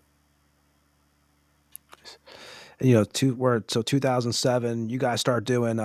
We mentioned it earlier. You're working with them today, actually. Chris Hastings, aka Nun Ravager. You toured with Adorier in what 2007. You also played a festival in Finland with Candlemass and Horna and stuff. And what can you tell us about some of those shows in 2007 you're doing off of the Dawn of the Devastation record? But the Adorier tour was quite horrible. They are quite heavy drug users, so they are every after every show the bus it was complete chaos and alcohol and cocaine stuff, and not much to sleep, and we were tired as fuck at some point, and we tried to sleep, but there was a parties going on all the time. And I even remember me and the accelerator was actually on that tour as well with band. What the fuck was the name of the band? I don't remember. Anyway, he was there as well. We tried to sleep just on the normal chair in the bus, and then came Matt, who played bass in Adorier, put the flashlight on our eyes. Do you have a drugs? Give me some fucking drugs. We said we don't have any drugs. Then he got to the driver's seat and tried to start the bus, but he was totally wasted, and he was just like making noises, vroom, vroom, vroom, and trying to imagine driving with the bus. And in the morning, with the driver came, then he couldn't get it. It ran out of battery because Matt put the ignition on and we lost batteries and stuff like that. One of those tours, huh? Yeah. What was the first festival you guys played? Because I know you guys played, like I said, you guys played a festival off that record in 2007 with like Testament was on it, Unleashed and stuff. Yeah, it was called Yellow Metal. Is a bit up in the north town called Oulu. Yeah, that was a nice memory as well. I think the first time we played there, we played inside stage, and the outside started when we started playing. Started a huge rain, so everyone was coming in. Oh, that works out. Yeah, but the next time we played in Yellow Metal, we played outside stage, and when we started playing, it started huge rain, and everyone went to inside. So it's a Vice balance. versa. Yeah. Yeah, yeah. And for the second time, we arrived. We go by bus to the Yellow Metal, and Chris, was with us. He was completely drunk and wasted, staying up for the night before and completely wasted on the bus. It was something like 7 hours travel to Oulu. And just when we got to Oulu, he passed out and bus stopped. So he got some sort of a 5 minute sleep and we tried to wake him up and he went totally mad and violent. You're completely wasted. You just fall asleep and then someone wakes you up. But he got up and I don't know what he did, but he got the mood back and festival continues. So you started doing those festivals, and then January you enter Phantom Studios to start recording Soul Destroyers record, which came out Yeah. in 2008. We actually opened the show with Lifeless Days. So at this point, that's the most professional studio you guys had been to. Yeah, like we did a deal with the Dynamic Arts Records back then, and they offered us kind of it was called Phantom Studios, and it was like a place where many known bands have been recording albums or demos, whatever. But it was like a real studio with some real experience, and we were quite hot that finally we get some good place to record. And you guys worked with, hopefully I don't say the name wrong, Henka on this record, who had worked with B. Hexen, Demigod, Bone Grinder, and stuff. That's who you worked with on the Soul Destroyers album. Yeah, he has his own hard rock band called Montana. And for this record, like, what do you remember? Did you guys have more time in the studio? Because I know, like you said, you were most of the time you're in there for 2 days. Do you Yeah, guys have actually more time and budget dealing with Dynamic Art Records? Yeah, I don't remember how many days we spent the studio, but it was more like giving couple of days to do the drums, day or two with the guitars, and one day with the bass, and one day with the vocals. So it was good. And on the artwork for the album, you guys dealt with, I'm trying to say the name right, I'm not going to say this name right here. Katarina Korpe. Katarina Korpe? Yeah, quite close. Yeah, Katarina Oh, there we Korpe. go. Yeah, she was my friend. Really, actually, I miss her quite a lot. I haven't seen her for years or years. She was quite freaky woman. I work at. I was a tattoo artist in a studio back then. I still do tattoos, of course, but then I had a studio, and she was one of my customers, and we were doing a lot of stuff to her. And she's a really talented artist, drawings and doing a lot of paintings and some. She was made something by her hands, from everything, wood or metal or even sand. She was an artist, and she quite a perverted woman. And I just asked from her, "Can you do cover for us?" I didn't give much directions. I just said, "Do some Pope and Goat and stuff like that." was going to ask you about that. Like, did you give her like lyrics to songs, or just say like, "This is kind of what I want," and she just went from there?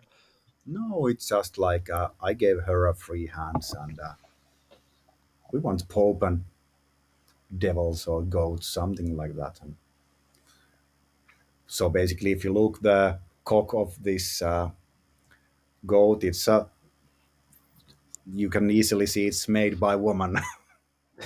She had a, she drew a lot of kind of sexual things and some erotic stuff as well. So it's a bit included on that picture as well.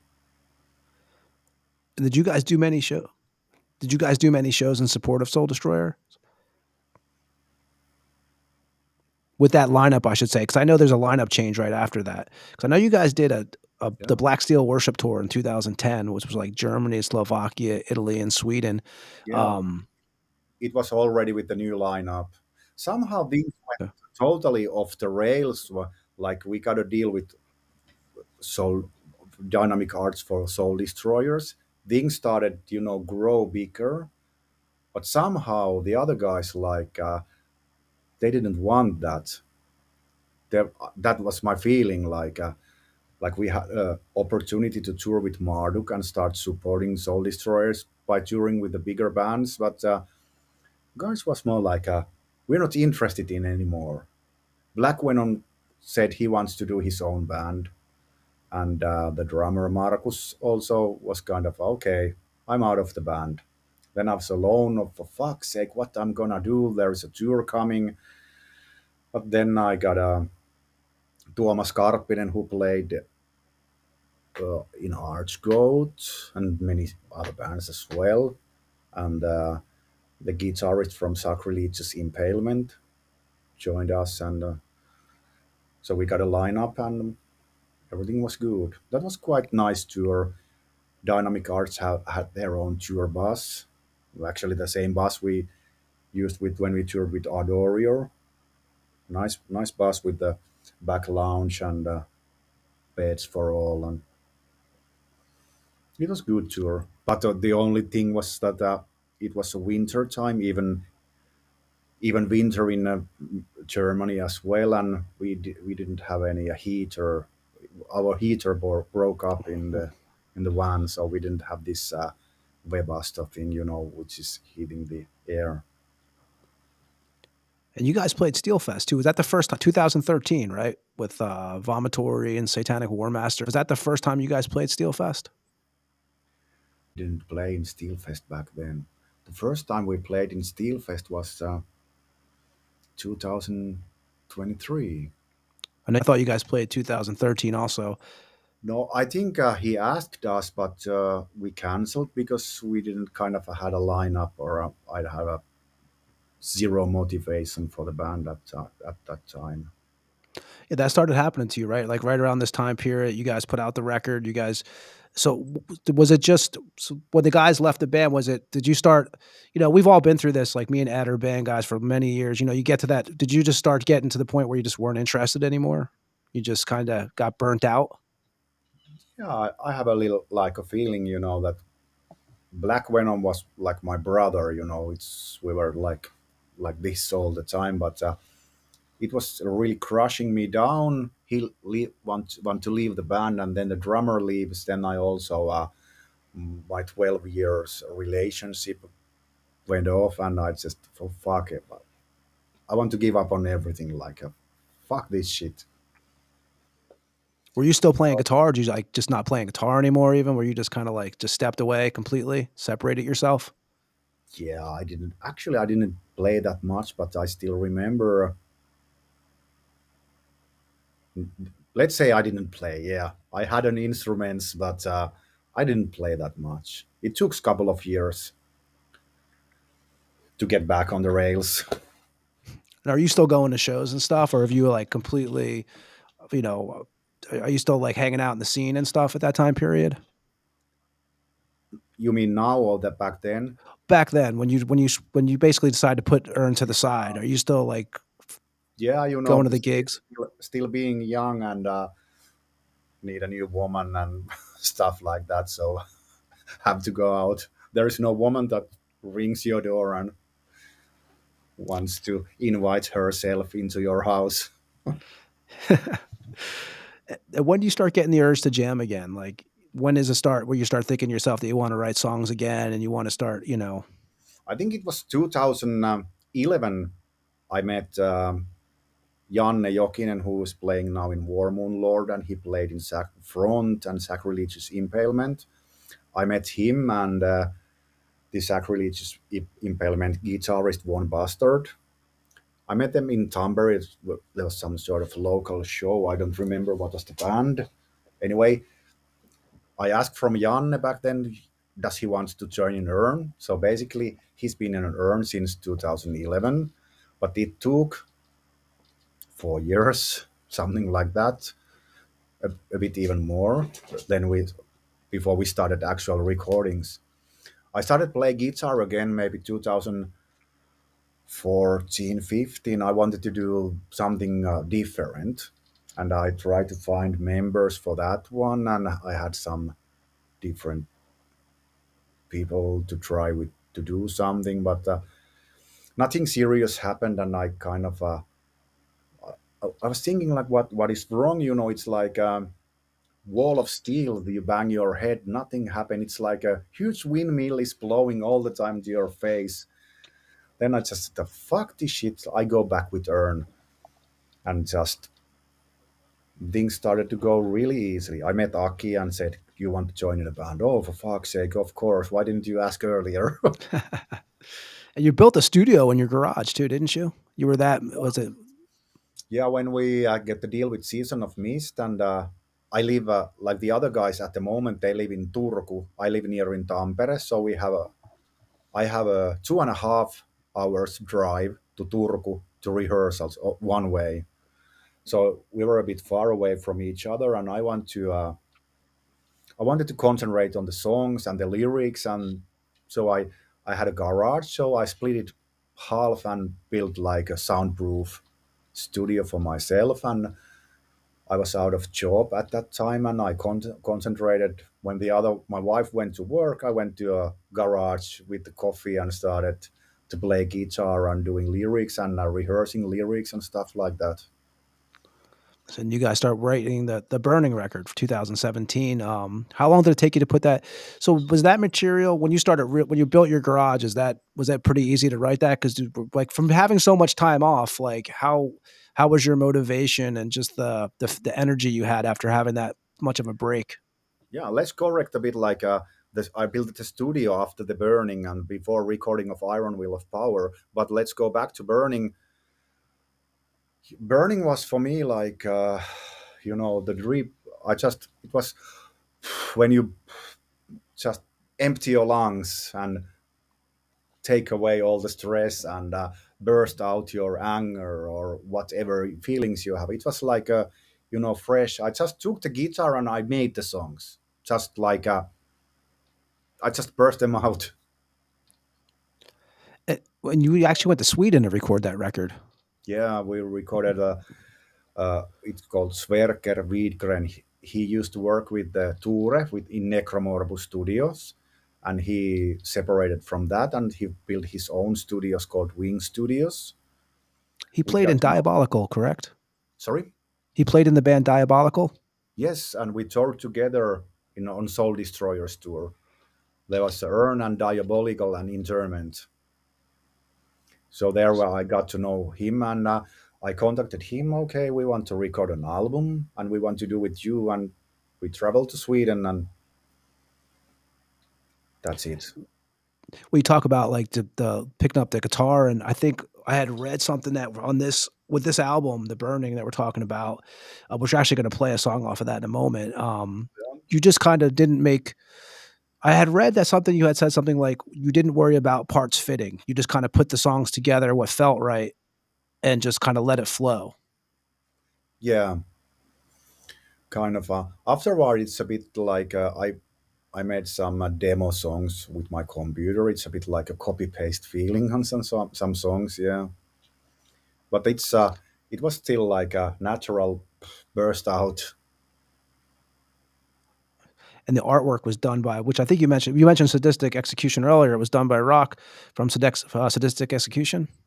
Yeah, I had a dream to use him even before Soul. We got a cover for Soul Destroyers. I talked with Black Venom that I want something different.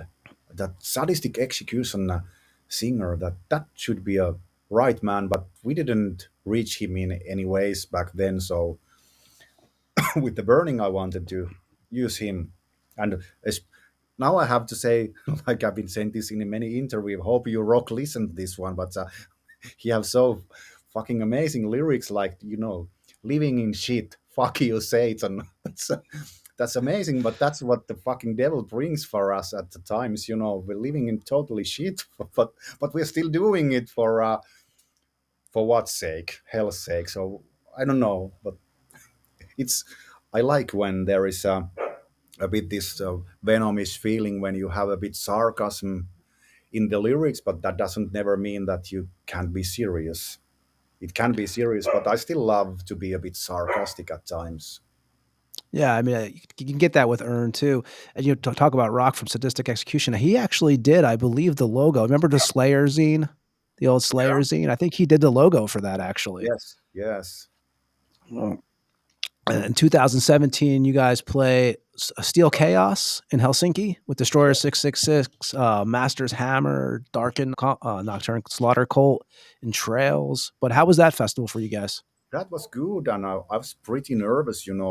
We had a good spot to play, and fucking I don't know how many years break anyway, but I was quite nervous before the show. But always a bit nervous before the show, and then when you hit the first note, you get this mode on, and it goes well.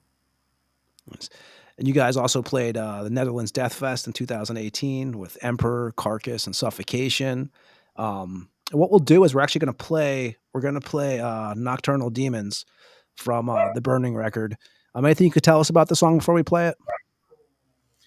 It was some sort of, actually it's a bit bursting out,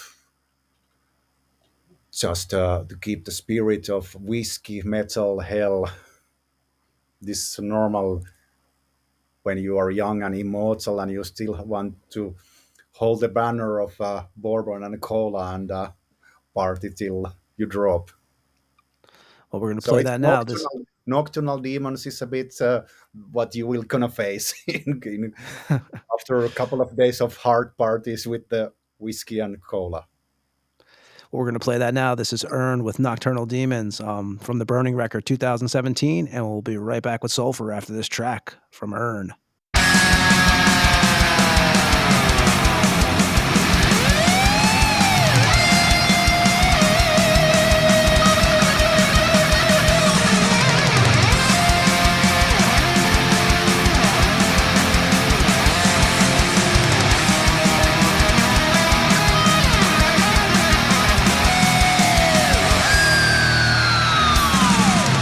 Burning of days in this way.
That was Nocturnal Demons from Urn from 2017. And is this is the period where Grave Mentor enters on drums? You guys have another lineup change?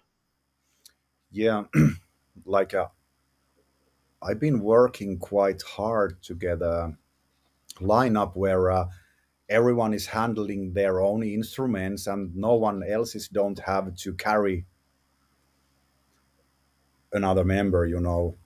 If you play guitar, play it like you should play. So we have some sort of problems in a lineup for to play the songs right. So I told the other guitarist, the second guitarist, that maybe it's a bit. I knew that the new song's gonna be more complicated and you are not able to play them, so we need to replace you. He was my friend, but I said I want to be the weakest link in the band, kind of. Then I'm responsible for my actions, and I can look for myself mirror that grow up and play better or what else. But it's not easy to say to someone else that rehearse for fuck's sake more and do your job. Anyways, and the drummer was a really good friend of the second guitarist, and he said like he felt like he's with guitarists they are a couple that they hold the spirit in the band, that if the guitarist leaves, that makes him leave from the band as well. So we needed a new drummer, and the drummer what we have now, we were asking him to join the band, but he was too busy, and we have some sort of problems. We just couldn't find the drummer, and Gray Mentor was probably the one we could find, and we saw that okay, he's not really good, but maybe he will progress, and he will get into the band well. But it was nothing personal against him, but he was a bit rare, so to say. Not much experience, and especially when you go outside Finland, playing in a bigger venues or festivals, you need some nerves to control yourself and play correct. Well, and you mentioned that, the next record you're going into is going to be more, which is probably like definitely at this point is the most technical record you guys did, right? When you guys did Iron Will of Power, would you go back in Sweden? You go back to the same studio in Sweden, Wing Studios. And would you say that you want it? So when you wrote this record, are you looking for this to be the most epic Urn record to date? Yeah, well, I had a at that time I had a little like I wanted more some epic and giving a bit more space for the lyrics, for the songs and the meaning and these epic things.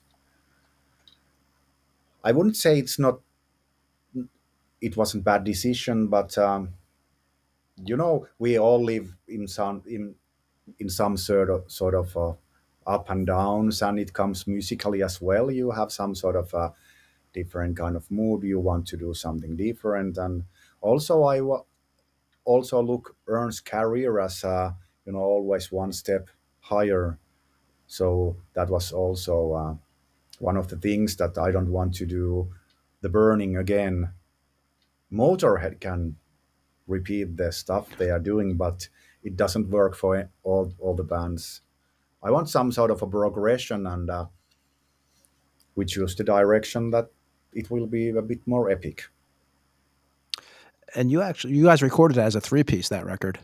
Yes, we had a two guitarist back then already, but Petri was quite new in the band, so Aki and Petri decided that Aki is doing songs and he knows exactly what should play. And also in the studio, it's there's a difference when two guitarists play with their own instruments. It's there's a different flow on the playing. So on these records, everything is made from the same hand. Somehow it can be heard as well. It's from the same hand everything, but I don't say this in a really bad way. Aki he's really talented and he's know what he's doing, and I don't have that much to say about that or But criticize. we mentioned earlier in the show tonight with you that on this record, Aki actually wrote a big part of the record with you. It was kind of you and him writing all the material. Yeah, I think Aki did Funeral Oath, Downfall of Idols, Will to Triumph, and we did one split song and two split songs. So yeah, not half, but quite a few songs. Anyways, And this also, you guys, when you do the Burning record, this is like you guys are recording Iron Will of Power. Not too much, was like a year afterwards. You're back in the studio for this one. yeah, quite much. Yeah, I think the Burning and Iron Wheel of Power. It's 2 years gap from the And is some of recording. the material on Iron Will? Was any of it written during the Burning period? Yes, I think Prayers was already recorded in the Burning sessions, but it was a bit on the rudimentary stage, so we left it at closet so far, And is so to that the say. most, like, when you guys do the Iron Will, is that the most time you guys actually spent in the studio doing a record to that point? Yeah, that was the for me. I was there from the beginning to the end, and I was something like 2.5 weeks on the studio, and it was quite boring, listening this fucking click for a 1.5 weeks doing nothing. you know you get like a bit numb and exhausted, and then it's your turn and you are already exhausted. Definitely. You guys put out that record, and you guys played Dark Easter Metal meeting in 2019. Yeah. What are some of the other shows you guys are doing off that record, off of Iron Will? Mm, we did some shows in Finland, and I think 3 months after release of Iron Will, we played one gig in Turku. It was called Festival Turku Saatanalle, but then started this COVID pandemic, and everything was just closed. Oh And yeah, it's funny when we do this show, every band has the COVID thing that fucks up the albums and screws up that time period. Um, and for you, like with that, actually the artwork on Iron Will, that's Croatian artist you guys use. yeah, Andrei Bartulovic, I like that guy a lot. He's a really talented artist, cheap, easy to cooperate, and I really like him.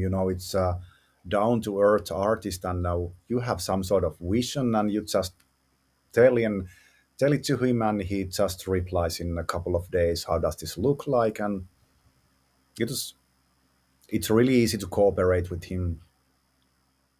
Well, he's done stuff for Hyrax and Raven and Mortis and stuff, and he's also done, which we'll talk about, obviously the new record. He did the new album cover too Yeah, for you guys. yeah, And you guys did a video also for what, Hunted. yeah. Funny thing about it was like I wrote to the label that I was about to ask that we need a help. We fucking need a video. So their reply was like, for fuck's sake, we are busy. Read the SOM info PDF. Read the Season of Mist info PDF, which was the PDF that when we got signed and welcome to the Season of Mist. And is there an answer that we need a help to do music video? No, there's. But I decided, okay, let's read the some Season of Mist info PDF and fuck you guys. How was dealing with Season of Mist? Because you guys have Complicated. dealt, like I said, you guys have dealt with some labels. Obviously you guys deal with Osmos now, but how was dealing with them for the band? It was complicated and it was weird. Always when I wrote to them, I felt like sorry to disturb you. Excuse me, can I ask something? It was like it's totally wrong when you feel sorry before you have pressed the enter. It didn't work, and I don't know why, but it's more likely. you cannot be friends or get along with everyone, and that happened to us. I guess we didn't understand each other at all, kind of. That was something like that. But my sister is she have a business, and she does a lot of business with the French people, and she's always saying that the most complicated persons in the business is French people, so don't cooperate with them. But here I am still in Osmos, so Yeah, and you've learned. So you've been around for a while, man. I know you guys. We'll talk about. You guys just did your last 2024. You did a 30th anniversary show. I think we're 31 years you're going on now, man. And you've, yeah, you know, and the thing with Urn is you guys been around for a long time. You guys put out some killer releases. And you've seen the band progress through the years. Like, do you hate the bit through now? At this time period, are you just hate the business, like the actual business side of it? Because obviously, people who don't realize, who aren't in bands and don't deal with labels, they don't deal with all the shit that goes behind it. For you, like 31 years in, that would be 2025, I believe, right? For you guys, yeah, yeah. what kind of taste in your mouth do you have from the industry itself with the labels and just the I think the further it goes, the harder it gets, and I feel like musically we try to progress and do better album every time, but the business is going down all the time. It's going worse and worse and worse, and I hate it really. And also one thing which is a kind of which is mentally quite hard. I've been around a couple of times, and the problem is like I have seen so many bands coming big, but nothing happens to us. We are still on the same level, and things even go even worse. And it's something it's a bit hard to deal thing. Let's say like I have a strong will and goals, but I just can't get those things, or I cannot. We are too far to reach for some things. I think one thing with you is that from reading your press in the past and stuff is you're pretty honest though. You're pretty open in all your, on all the interviews you've done that I've read. You're pretty honest in all the stuff. Like life is, when you're not, when you have to work the shitty jobs to be in bands, and the band is the fun part of life. The rest of it sucks, right? Yeah. Um, and you guys actually, were you supposed to play Metal Threat last year? The one that got canceled? Yeah, and actually we're supposed to play this year as well, and we made a That's what I was vote going to ask you. inside the band. I wanted to go, and the drummer wanted to go, but the second guitarist was I'm not sure, but then the the another guitarist said, "Okay, I need to work." Then I was like, "Oh, for fuck's sake!" I was a bit like, "Okay, we need a session guitarist that we can't fuck up every fucking situation. We have to just push it on." Like the second guitarist now have he plays in Beast, and we have some already a bit bookings at the same time. Like we play Steelfest this year, and the second guitarist is already on tour with Beast at that time. Oh, you guys are on Steelfest this year. I didn't. Yeah, I didn't see that. Okay. yeah, we play Um, on Thursday 7:30. okay. And have you been to the States before? Have you guys played the States? Was that going to be No, the first time? that should would have been the first time. And actually, sorry, I have to correct my words a bit about the metal threat. We're supposed to support Tormentor when they are playing in Chicago in May. Not in Okay. a metal threat, yeah.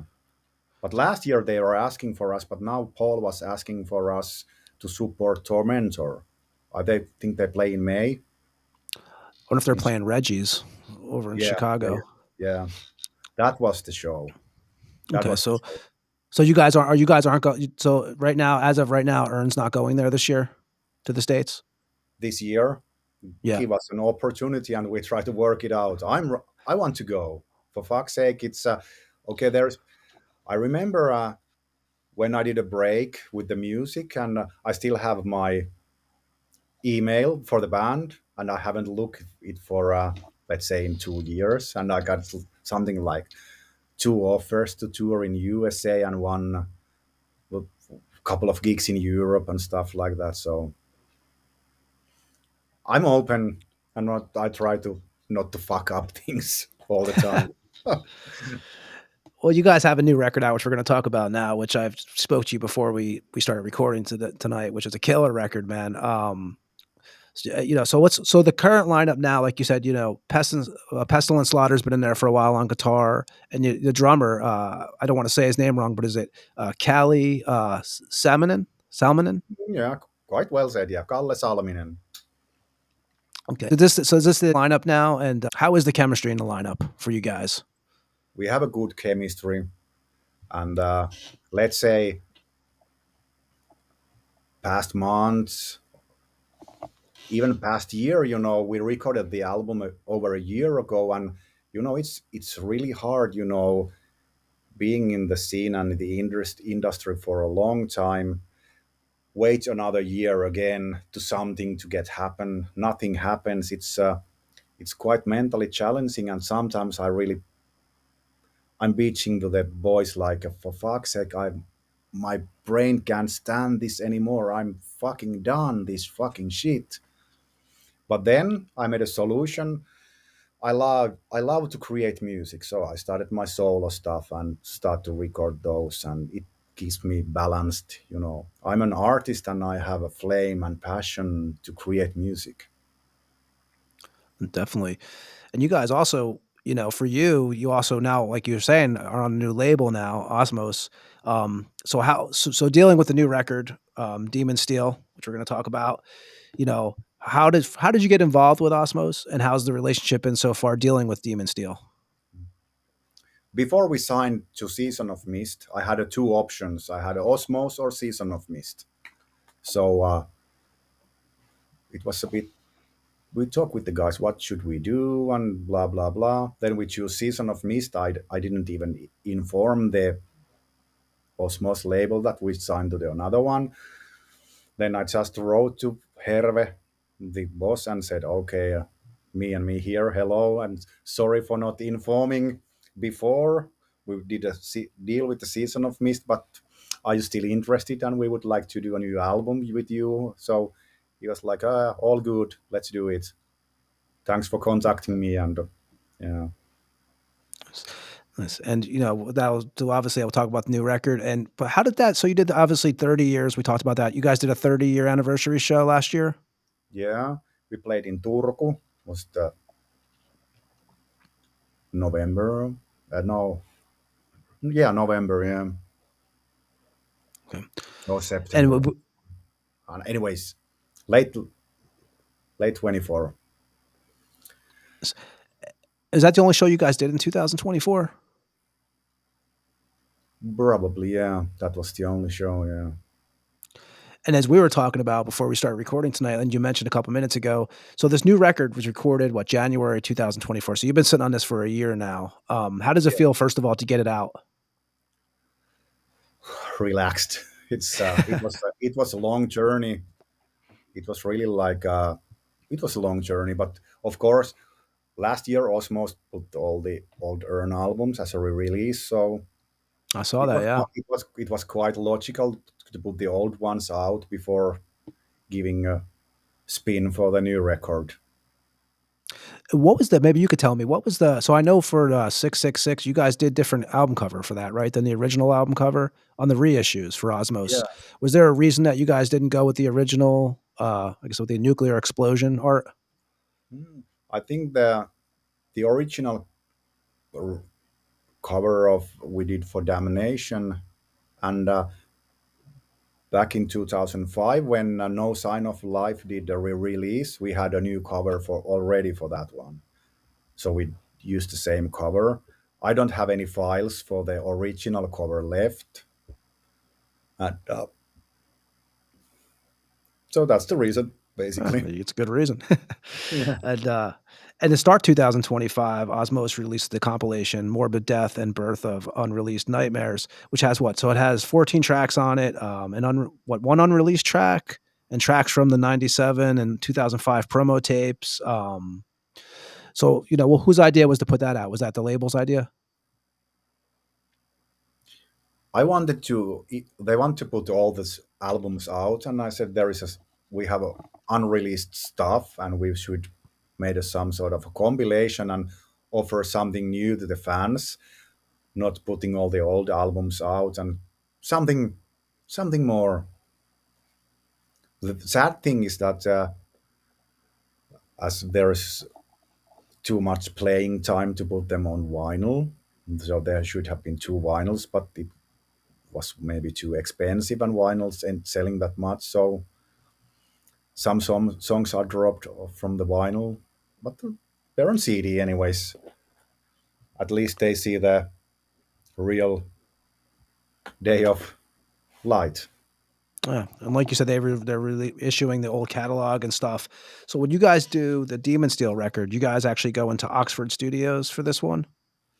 Yeah, we wanted to do some. We have some tight schedules, like guys who are working and having family and stuff like that. So it wouldn't be a good option to go to Sweden to record because anyway, go to Sweden by ferry. It's only 1 day for one way. It takes 2 days only for traveling, and so we have a lot of thoughts and where to go and what to do, and then I just started looking for places where people are recording in these days, and I made a call to the guys, the owner of the studio, Tommy, and okay, we are on a bit hurries, but do you have any time in a few months that we would like to start recording a new album? He said, oh well, I have some time, let's do it. And it was really nice place, it was really old wooden house, probably been school back in the days in 80s or 70s in totally in the countryside and not Didn't I big. hear you guys had like pinball machines? You guys like had like a whole setup Yeah, in there, right? yeah, there was a like big yard with the outside sauna, big kitchen with the pinball and some other games, and but back in the days, wooden big houses with like a roof was like the inside diameter of the height of the rooms, well, something like 4 meters, like big halls. It was minus 28 when we started recording the album. So the Oh yeah, guys because you're was, in January, and people who don't yeah, know, like obviously we know how dark it gets. I always tell Ed because I'm a Tampa guy like him, but I'm in Lithuania now. I said, man, it's dark by 3 o'clock here in the afternoon in the winter. So you're probably going. So January, you're going through that same thing during the recording. yeah, and the guys started warming up the house 2 days before we entered to get something like 16 inside the house. Nice. So Now, that, do you miss so like being in Finland and stuff and used to this weather pattern? Like when you enjoy the winters? Do you like because it's become so normal for you, right? These cold winters, it's yeah, something that you kind of adapt to. I love four seasons. It's the salt of life. You have some sort of cycles here, and it's good. Yeah, but being grown into it, so it's pretty normal. I wouldn't imagine how it would be to have to live in only one season. When it's summer all the time or whatever. Yeah, that's kind of Florida, right, Ed, for you. That's pretty much It's you get hurricanes or you get death hot. You got two choices. Um, Yeah. and the lyrics on Demon Steel, was it they were more personal than you had written before on this record? Yeah, it's quite much more personal things, and I started. I want to progress like in a spiritual way with the lyrics, and this is a quite interesting and a long story. But let's try to keep it short. Like I broke up with my wife, and she moved away, and I live in my house alone, and started to thinking what the fuck to do with my life, and okay, switched to another apartment, and I took a goodbye picture from the house when I left away from there, and got into new flats and scrolled some pictures through, and then I saw the picture of the house was moved out a couple of months ago, and I started zooming the picture, and then I look at zoomed into window, and I said, "What the fuck is on the window?" There's a people staring in the window, like there's a human faces and a shape of humans on the window, and I said, my mind totally blew me away. What the fuck is happening here? What the fuck is okay? That house was really weird. There's some haunting things happened anyways, but let's keep things into this story. So it just made me think, and I was looking for inspiration as when we ended the deal with the Season of Mist, the last words from the label was that think about it, man, that every band that they have signed have become big, but nothing happened to you. So you should think what is wrong with you guys or what's the reason. So that was engraving me, and at that time I needed a new hit the new gear and even more gas to boost it even more. And this picture of the window started to make me think that there is some reason of meaning of this thing. And I started visiting some abandoned hospitals and houses and started doing photos. And I got shitload of photos that I showed the photos to my friend that there is a human shapes and people watching from the windows. So it's not only imagination of my head. And I made it even forward, staying alone in those abandoned places and smelling the energies and channeling through them me. And I wanted to experience all this and convert them to a melody or riff of the lyrics. So I want to process the new album like I'm the channel of the spirit world to the music. I convert the spirit world what we see in the pictures to the music. Yeah, so basically the lyrics are a line of kind of things I've been living during that time, and the thoughts or what comes up to my mind or what this all the spirits are trying to tell me. Yeah, and you guys put the first track you guys put out, which we actually played, I think 3 weeks ago on a show. You guys played a Burning Blood's Curse, which is a great tune. Yeah. And the lyrics to that, man, I don't know. That song that's a very catchy song. Is there anything in particular with that tune? I don't know. It was a quite natural flow for me to do that song.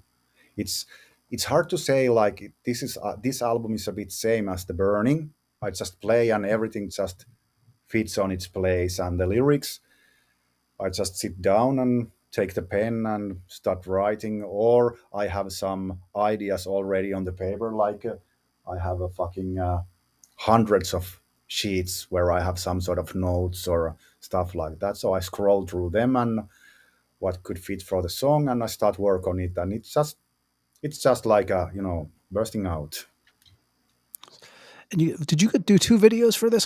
So we're gonna at the end tonight when we let you go tonight, we're gonna actually play "Are You Friends with Your Demons" from the album. And I saw that video you guys did. So first of all, that video, how do you do that? Because I mean, I'm figuring this is like some of your friends and stuff in the video. It's whoever hasn't seen it, you can see it on YouTube. But what can you tell us about that video and the video shoot for that? Yeah, so I really wanted to do like some sort of a real video with some sort of a storyline or something like that. And my neighbor is a teacher in a media school, so they are doing some videos and radio, television stuff. And I contacted him that is there any students to work with, and we want to do music video. And my idea for the music video is like the place is old abandoned pestilence hospital, which was only for the people who have some bad diseases and they need to be isolated and stuff like that. So I wanted a video, there's a like a hallways and rooms all over, and it describes your mind. You have your hallway and there's a different rooms and the demons what are calling for you, and yeah, you face them at some times and you talk with them or do something with them, but never try to hide from them, be friends with them. So it's a bit like a video from that idea, a bit similar, the movie Shining, the boys. Yeah, the writing on the wall too and stuff. Where did you guys shoot that at? Yeah, it was an old abandoned hospital. So it was actually at an old abandoned hospital. Okay. Yeah, and funny thing is like back then it was late 24. The outside temperature was something like -5 or something, but the building was made of rocks. So inside it's more like a fridge. It was even more colder and dry air as hell. So it was something like -8 inside the house, and we were the first day we were shooting something like 12 hours. For fuck's sake, I was frozen to death. For fuck's sake, it was insane. But it was, there wasn't any electricity. We had to take a really long cables outside from the building, from through the yard to the upstairs, and put all the lights and stuff like that.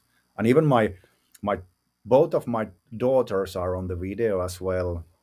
So it's not Are much. they the nuns or the Yeah, nurse? Or was it the one nun? of the nuns is my youngest daughter, and the other nun is her best friend.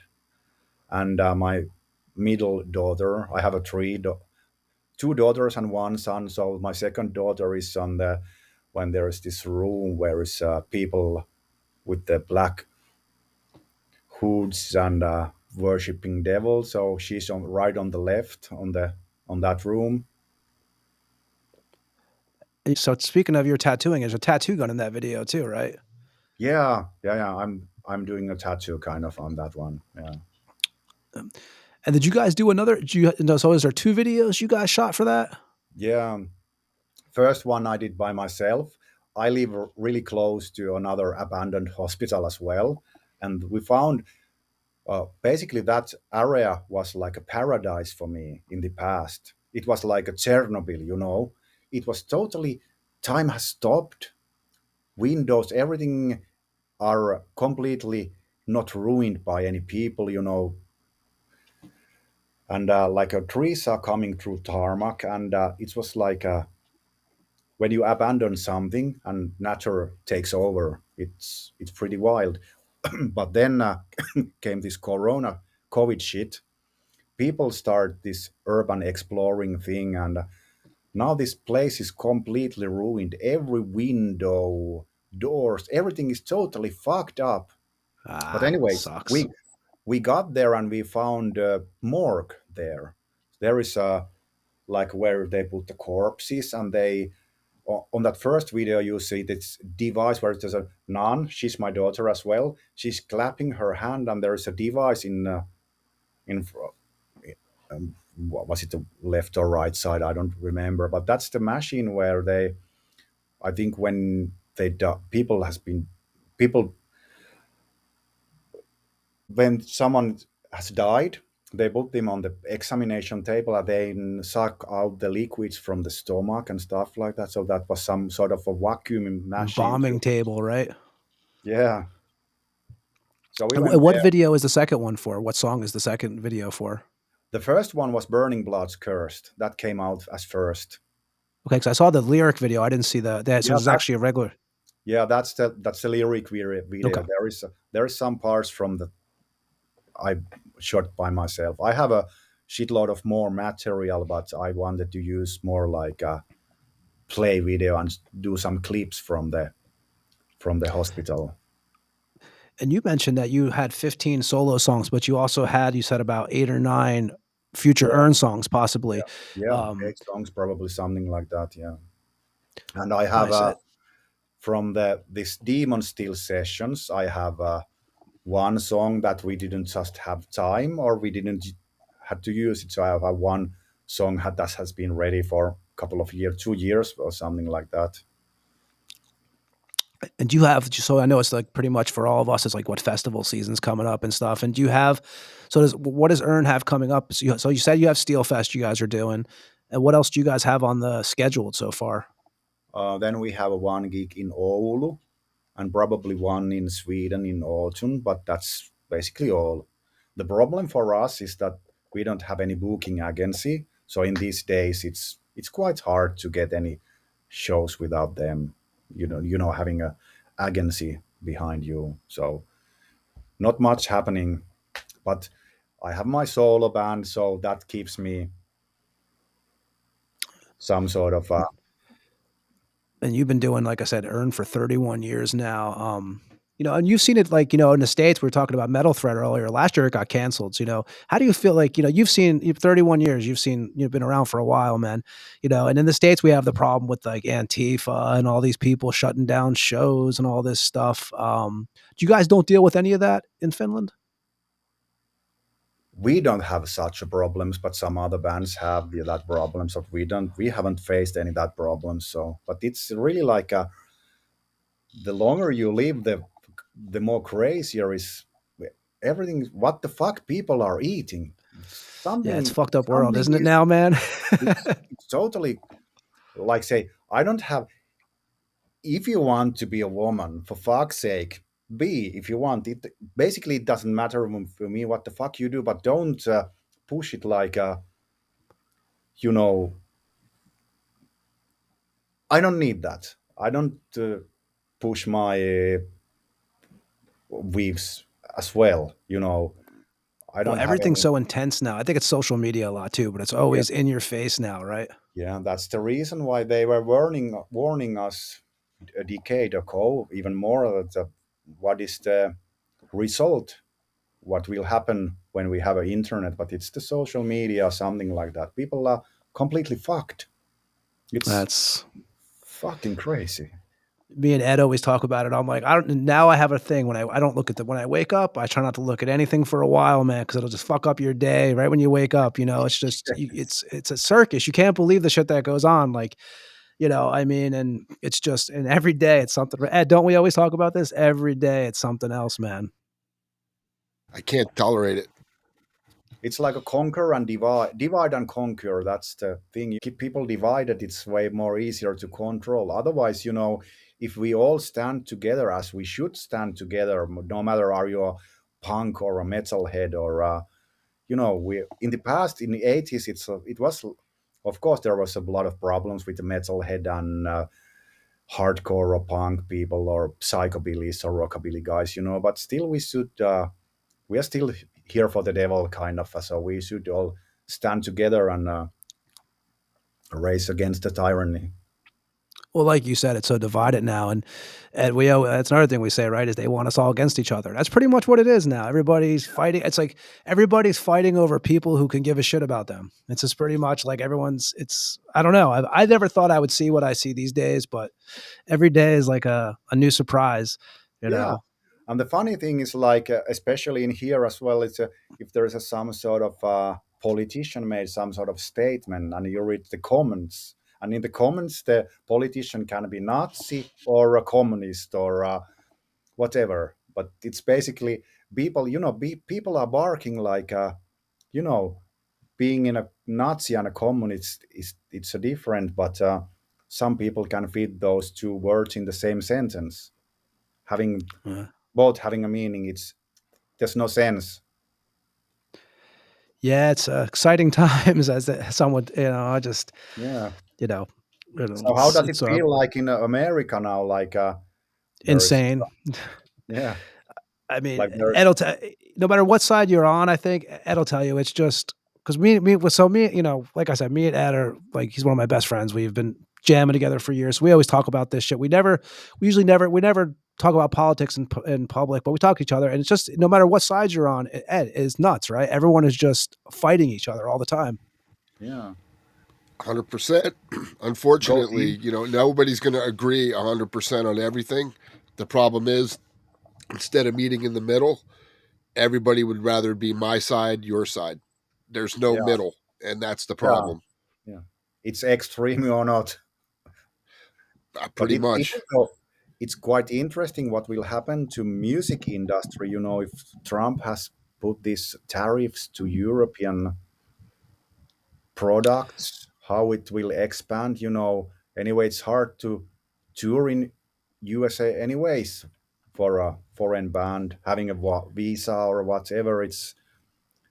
I don't know what will happen, but and you see bands cancel, and they come out say it now too, like, we just can't afford to tour anymore. Like, the prices are too high, the travel. I mean, Well, I You think the know, visas have been an issue for. I mean, I can remember what three years ago when we played Maryland. There were two bands that like last minute dropped off because they couldn't get in the country, and it's been an issue for. It's been an issue for. I mean, I don't know if it's because of things the band did in the past. You know what I mean? Because some countries, even Canada, if you have a DUI from America, you can't go to Canada. Like if you've Okay. gotten um, they make it almost they force you to pay X amount of dollars to it's just money. All it is money. Everything is, and then if you can't afford to buy the visa, it's not worth coming to America, because if you're not going to make any money, who wants to tour for 6 weeks in America from Europe and then not make any money? I wouldn't. but we have You know the what I thing mean? in the States too, right, Ed? Where what is it? What's the charge for merch when you guys set up at a venue now? I don't know if you guys Well, have this it, over in Finland, but yeah, a lot of that is bigger bands. I don't know if it's the small clubs that are doing it, but I know like Live Nation and all those bands, if you were those bands, they were taking 35% of your merch money. That's a lot of money. 35. You know what I mean? Yeah. yeah, you're And paying like $50 a t-shirt now at yeah, shows. last night we went and saw Jeff Tate from Queensryche.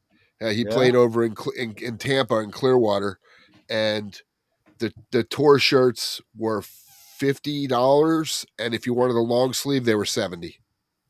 I've never seen anything like it. I'm like, and there are people buying walking around with $50 t-shirts. I'm like, man, I'll buy mine from Temu.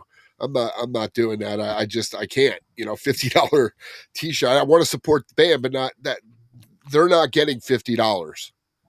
That's the Business, problem. yeah, business is going really bad. Like I spoke about this with Markus, the old Urn drummer, yesterday. I saw him yesterday, and we have some chats, and they were printing some merchandise for his band, and the price of the hoodie was 60 euros, so it's something like 64 Wow, $60, yeah. whatever. That was the cost of for the band. So if you want some money, you have to ask. Charge $80. Well, At, yeah, I noticed, like I don't know if I told you this, Tony, but when I went to see Alice Cooper, and I took my wife to see Willie Nelson outside of the Baycare Center. Which is a venue in Florida that we go to. We get some free tickets because we do the stuff for the channel, and we went to see Alice Cooper, and there was a guy as you're walking into the venue selling Alice Cooper shirts for $20 cash, like $20, and they look like legitimate. And as we're walking into Willie Nelson, the guy's like $20, and my wife's like, I want one of those, and I was like, here I am tapping my phone, paying for the shirt. We go inside, and they've got the merch stand up. The exact shirt inside the venue was $50, $45. Yeah. And I'm like, I just paid 20 5 seconds ago. You know what I mean? So I don't know if it's Willie Nelson saying, hey, go pimp some of these shirts outside so we don't have to pay the venue fee, because nobody's stopping him. The guy was sitting literally right there and nobody's stopping him.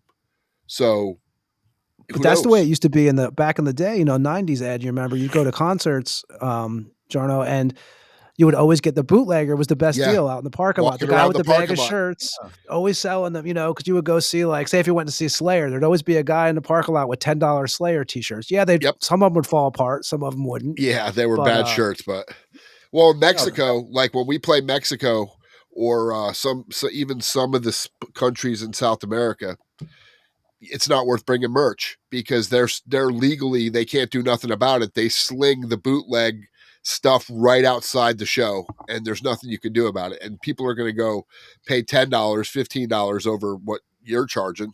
So you get one end of it where people are scamming you because they're doing cheap stuff, or you're paying outrageous fees and there's no middle ground, and it sucks. It sucks. And even shows now, they don't want to pay you to play shows. They want to beat you down. We've been offered a couple shows to play this year, and they just wanted to pay half of what they normally would have paid. And it's like, you got flights. If you're on tour, cool, you're hitting these venues. But if you're flying in for one show, you can't do it. It's not worth it. Yeah, it's like prices have gotten out from hand. I remember Monsters of Millennium Tour, Motorhead Manowar and Deal. It was, let's say, $60. Imagine that. Yeah. I mean, now you'd be paying $450 easy to sit on the roof. And Yeah. I was Yeah. watching Manowar. Was it last year or 2 years ago? They played in Finland. They had a hoodies, and it was €100, which is $100, basically. Yeah. For hoodie, 100. That's Nope. crazy. Nope. I saw what you guys actually, speaking of Urn, which I actually ordered one of them. You guys did the old school on the back of the new t-shirts. You guys did the old band, the old band photos on the back of there. I haven't got it yet from Osmos, but it has the, which I haven't, I haven't seen bands do that in a while. I think the last band I saw do that was Destroyer 666, believe it or not. Some old shirt I have where they had the band photos on the back. It's not from Osmos. It's you found this from Instagram. This called Mean Disca. No, I bought it from the Osmos site. Oh yeah, If you look like this Demon Steel t-shirts. Yeah, the Demon Steel t-shirts. Yeah. They have you guys band photos on the back. Yeah. Sorry for mess up. I was thinking of something else because my friend did some sort of a reissue of Soul Destroyers and Dawn of the Devastation stuff, and it's only print on demand stuff. But there is a hoodies and posters are coming and a couple of different t-shirts and stuff like that. Some sort of a special thing. And on the new album cover, you guys have some hidden stuff in that cover. I had read on the new artwork. Yeah, it's when you look at, there is a Pope. There is kind of I saw the Pope. Yeah, and the spider from the Dawn of the Devastation. Yeah, noticed that. So it's like that, and I had a bit of like to have an explosion in this cello, but it would be too much, having an explosion. But let this fire describing the cover of 666 megatons. Well, there is a bit taking some parts of the old covers and mixing them in a new, fresh way. But I really like. It's quite cool cover. The new cover. It's nothing's. You guys have it's always been a little different. I mean, you can, that's what do. Yeah, it's always been a little different. And even the music on the new record, you can always the band is progressing. You listen to the first record, it's pretty. There's not much slowdown. Yeah. 666 is just boom. But yeah, no, I mean, and and actually, we'll ask you before. I know we kept you for a while tonight, so but I will ask you. It's fun. I will ask you too, because we always talk about this on the show with a lot of the guests too. So back in the day, you got a tape, new album came out, Show No Mercy, whatever it is, right? Haunting the Chapel, whatever, Venom. You get the album, you listen to it for a long time, right? You're constantly jamming it out, you're reading it front to back.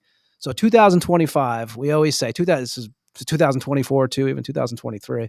Now everybody's downloading everything and just skipping through stuff. Do you agree? Like we always say, an album comes out, you got about 1 or 2 weeks, right? Where people are actually like, fucking pay attention to the album, and then they're on to the next thing. Do you see this trend too going on? Could be, but the thing is that our new album is totally different concept. That's the new Master of Puppets of 2025. You can listen the new album. There is a speed metal, black metal, thrash metal, heavy metal. It's like no one is playing this kind of stuff, so people should fucking find and the vocals, man. I love how you guys don't just it's not just one vocal on there. You guys have different pitches going on. There's definitely and different feels on the songs too. Like the song we're going to play tonight, "Are You Friends with Your Demons," is a pretty epic-y tune. How do you guys go about that when you guys are writing those songs? Do you say like, does it just whatever comes out you guys put together? You don't have a plan like, okay, we're going to make, like I said, I've read stuff from you in the past where you're like, we're not this kind. We kind of do what we want. So when you're writing songs, is there any rules or is no rules when you're putting together the material? I mean, obviously, if something doesn't fit on the record, where you're like, okay, this song doesn't fit, Yeah. Are You Friends with Your Demons? It's interesting. This chorus riff I had already in 2017, and I tried to put it on some songs on the Burning album, but they couldn't fit. That riff didn't fit in any song, so it's been for me like fucking 7-8 years. I've been scrolling it and where this should go, and I'm a bit picky, but I have ears, when it's completely off, does it fit or not? But let's say I have a recording equipment at home and I record. I usually record nearly every day, so it's easy. You record the riff and you just flip them and switch them positions and compose the songs. I use in these days a lot of. I just listen what I've been recording and. It can be like whole day. I scroll all the stuff I've been doing and I mix them together and start fixing, and that's the basic of the song, and then I start composing more. But that's Are You Friends with Your Demons chorus been with me for a long time, but now it found its spot. Nice. And for the old fans, because I know you mentioned the logo change, which I dig the new logo and I love the old logo. Are you guys still going to try to produce merch with the old logo on there? So I'm sure there's people bitching, but Not that much. It's this is that's the band, and how it is. What it That's is. how it is. Yeah. Ah. I still Ah. I like the idea, when we signed to a season of Mist, we want to grow and make things a bit more forward. And I've been looking the old logo, something like, let's say, 25 years, a bit more. So I need some refreshment. But never say no, maybe we do something. I don't know. Anyways, we have a lot of material from the beginning to this day. In between, there's a lot of stuff. So I always like, doing something special. But the thing is, if the album don't sell and there is not a lot of views in YouTube and we don't get gigs that much, it's there's no much point to do that much stuff. I would love to, spend my time to think about different designs and put something really special and limited only for the fans, just for the diehards. Definitely. And and for people, like what bands what Finnish bands now would you recommend people checking out who haven't checked them out yet? Uh, but like for black metal, I recommend everyone to check Sacrilegious Impalement. They're a killer band, yeah. Yeah, they are rehearsing a lot, and Von Bastard, he's a creative person as like me. He used to play in Urn, but we have some sort of problems. But I think it comes when we both are strong. We have a strong weaves and way we want to things to be. So it's a bit, crushing each other. So, but anyway, that's the band. Everyone should definitely check. What about something? Else from black trash, there is in Tampere Young Boys. It's got a band called Beatrix. They have done a couple of demos, a bit more young band, but let's see how they progress. And how about your solo album? When is the plan to release that? Uh, we were about to finish the song today, and tomorrow I was thinking of to add the music on the video and put it out during the week on the YouTube, but let's see what happened because we have some problems with the melody stuff. So I recorded everything again. I had some sort of issue, I'm recording with my laptop and I have a charger on the laptop. It made some weird noises on the recording, so I had to do all them again. So basically, during the week, I hope I will get some sort of a mix, and at least next weekend we finish the first song and I put them out very soon. Nice, man. And anybody who wants to find anything Urn related, where could they go to? You guys have a band camp, which I don't think there's any merch on there though, right? You pretty much Osmos is where to get most of the merch. Yeah, and Urn have their own Bandcamp, but there is only the old albums and the burning. That's all. But I think I put the Graves material to Urn official YouTube channel, so it's Urn official. Okay, man, we really appreciate you hanging out with us tonight, dude. Like I said, the new album's killer. Whoever hasn't checked it out, it's definitely a killer record. And when you get the solo material too, we'll play it on the show and stuff like that. And I think we covered. Is there anything else that we didn't cover? I think we covered everything Urn, didn't we? Cool. Yeah, again, man, we appreciate your time. I know you've been, this week you were great because you got, I know you were recording all week and you did make the time for us. Actually, like I was a bit against, these video chats and stuff like that. But I actually these are pretty entertaining, and this gives something more. Like when you just do an interview and you write down the answer, it's a bit different, when you chat and talk, and this is way more entertaining. And now Yeah, I I have used to do a zine like that where you would email the guys. When email first came out too, I did a zine in Tampa like 20 years ago, and you would email the guy and he would email back, or you'd write him and he'd write him back, and the same deal. Yeah, now we don't do video because we feel like, we always say this on every show, but we feel like the guest even feels better not being on video like all the time. It's more of a relaxing atmosphere. And me and Ed grew up, like you were talking about earlier with the old radio and stuff in Finland. Me and Ed grew up in New Jersey around like, it was all just metal radio. You had to imagine, you kind of listen to it and it puts you in a certain place, So that's why we decided not to do videos ever. And I personally think guests probably appreciate that sometimes because, you freaking, I don't know, something about being on video. Yeah, no, I think when you doing a radio, it's like that's even more like it's the moment. Yeah. I share the same feeling. When you are young and you sit in the front of the radio and you hear something. I think this will bring some to new listeners and young generation, even for the old ones as well.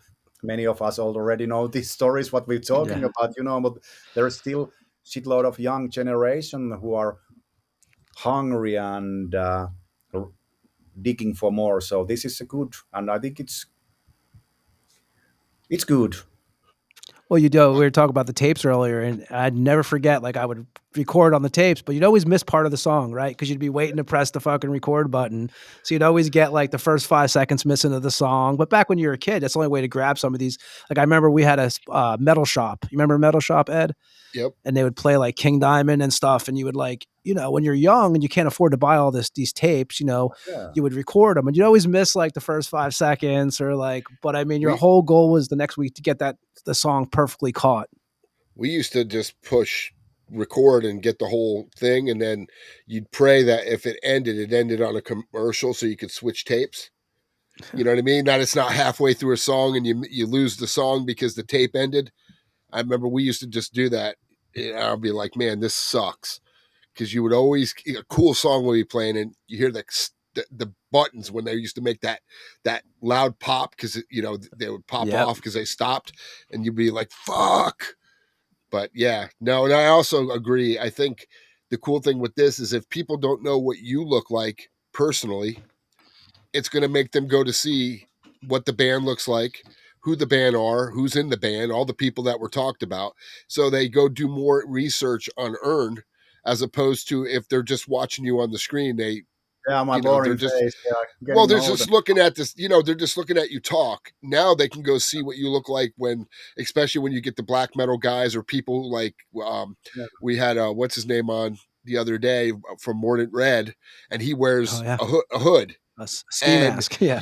And when you listen to him, he just got that old wrestling, like, the WWE kind of, hey, how you doing, brother? And if you're listening to it, you're thinking, is this guy like a wrestler? Because that's the first thing I would have thought when I heard him, because that's what he's doing. He's getting into character.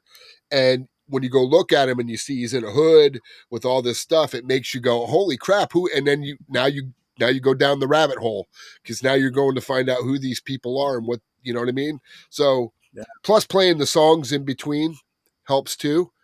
Because, old radio, you had to play and then the guests had to sit there and wait for their own stuff that they've heard 1,000 times. And then it's back into the, and it takes away from the interview because it makes it twice as long.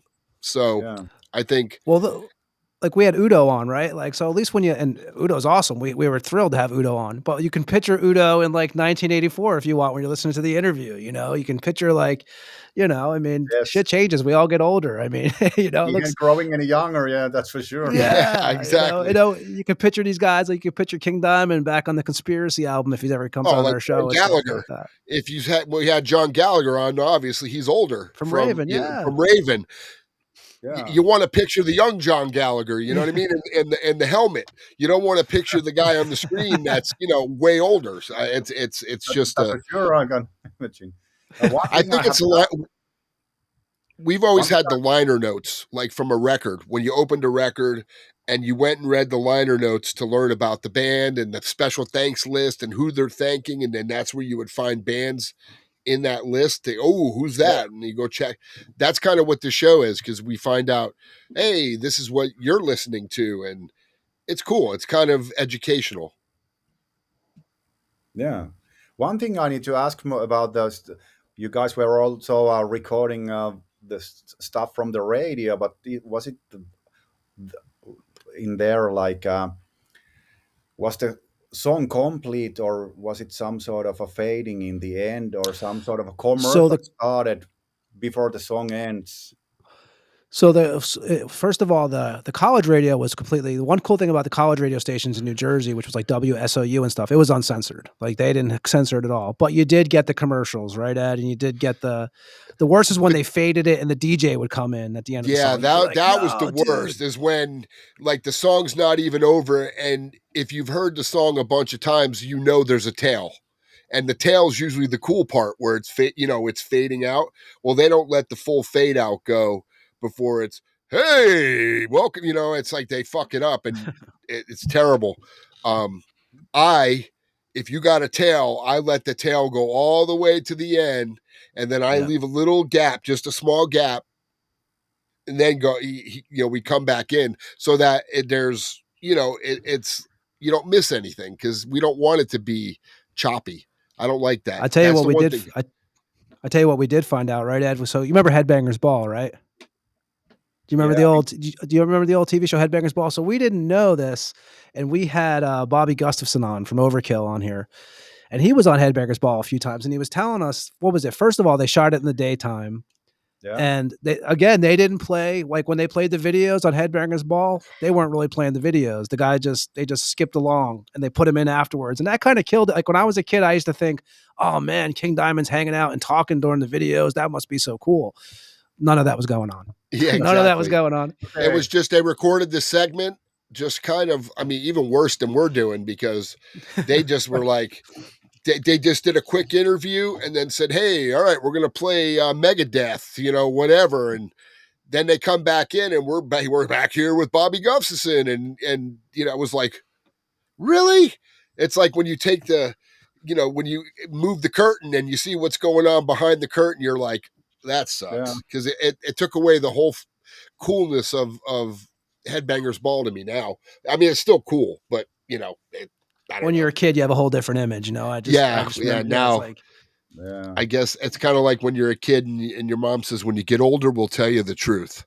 And I guess that's what that meant, because now when we're older, we learn the truth and it sucks. We should have just kept in the dark. Exactly. We thought death was the worst thing one day. Yeah. Then you learn finding out Headbangers Ball was fake was the worst. Yeah, man. Yeah, okay. You got. Yeah, but go ahead, Jarno. One more thing about this radio. Do you guys remember what was some sort of official Venom record? It was only it was supposed to be an official record, but it was only recorded from radio. Like every song was faded, taken from radio. Do you guys remember what was the name of that album? But you know what I'm talking about. So I do. I'll tell you, Jarno, we had Jeff Manis on here for 5 hours one night. Okay, cool. He goes, and I'll tell you, if you're a Venom fan, like I'm a big Venom guy, he goes through the whole, it's crazy. He goes through the whole history of the band, and like, I'm talking everything, and corrects because if you notice with Venom, there's a lot of different information out about them. It's a lot of like, it's like a lot of stuff contradicts itself, right? There's a lot of this guy says this and stuff. So it was 2 months ago, right, Ed? So we had Mantis on here. He was awesome. Cool. But it was a 5-hour episode, and he goes through the whole history and basically like tells us everything. I mean, it was insane. For me, it was like to be honest, it was like a dream because I love Venom. I was like, wow, this is so cool to hear these. Goes over what the songs were really about. Goes over just all the written. Yeah, he basically like tells us everything on that episode. And I got to say, man, that was we learned a lot of shit. It made Blabbermouth. Yeah. That was when you make Blabbermouth, you know you've reached somewhere because the worst part about that, it'll tell you. The worst part out of the interview, one little thing they took, and that's what they ran with was him and out of all the Tony cool Dolan stuff he talking. said, because Mantis, he says, I mean, you know, you'll literally, who knows, but put us in a room and we'll talk. You know, that, I mean, you know, but they didn't run with that part. They ran with something completely different, and it was just terrible. I don't know. Yeah. I mean, but I tell you, if you dig Venom, man, that is definitely an awesome interview. Great interview.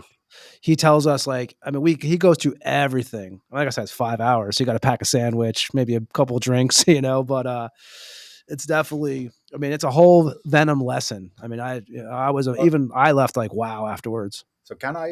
So you guys have some sort of website with the past stuff you've been? Yeah, so it's all of our shows are on Spotify, anywhere podcast, Spotify, Apple. I'll actually send you the links for it. Yeah, YouTube too.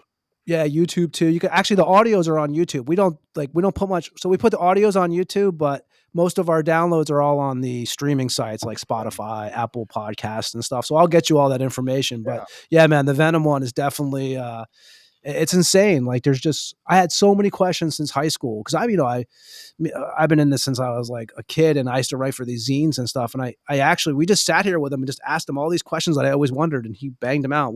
Everything. I mean, it's insane. The stories he told us, like just some crazy about the songs, what they were about, you know, and just some what was it? He was talking about even the background sounds, how they were doing them and stuff. It was awesome, man. So I'll get you all that stuff. Yeah, cool. So basically, there's a lot of work for you guys, you know. Yeah. With all these questions and so deep, you know, going from the beginning to the end of the band discography, and I like when interviews are like deep ones. It annoys me a lot, you know, when someone is asking, how is it going? Tell me your history, or you know, what's your favorite record you recorded? It's like all of them. All of them. How could you, you know, I know there's some, when you do some stuff, I've recorded some stuff that sucks, but it's like, I like them all because I was part of all of them, and they all have a purpose in the timeline. Like every record, if I didn't do this record, then this record would never have happened because I had to do this record to make the next one. You know what I mean? I hate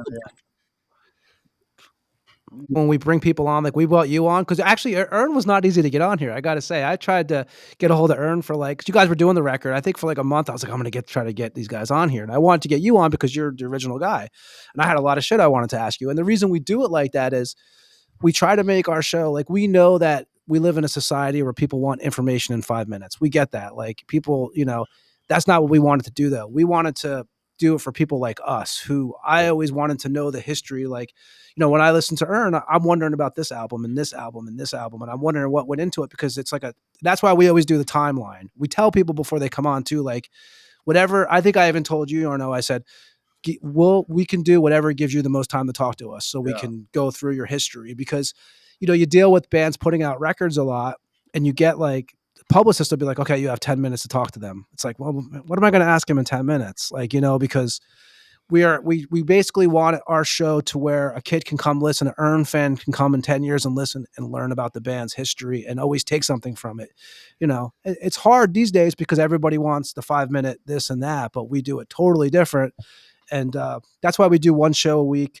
And we really do work hard on the show because we want it to be something that is worth the person's time too. Like you left the studio and came home and did the interview today. So we want the person that does it to be like, okay, well, that was worth it, you know?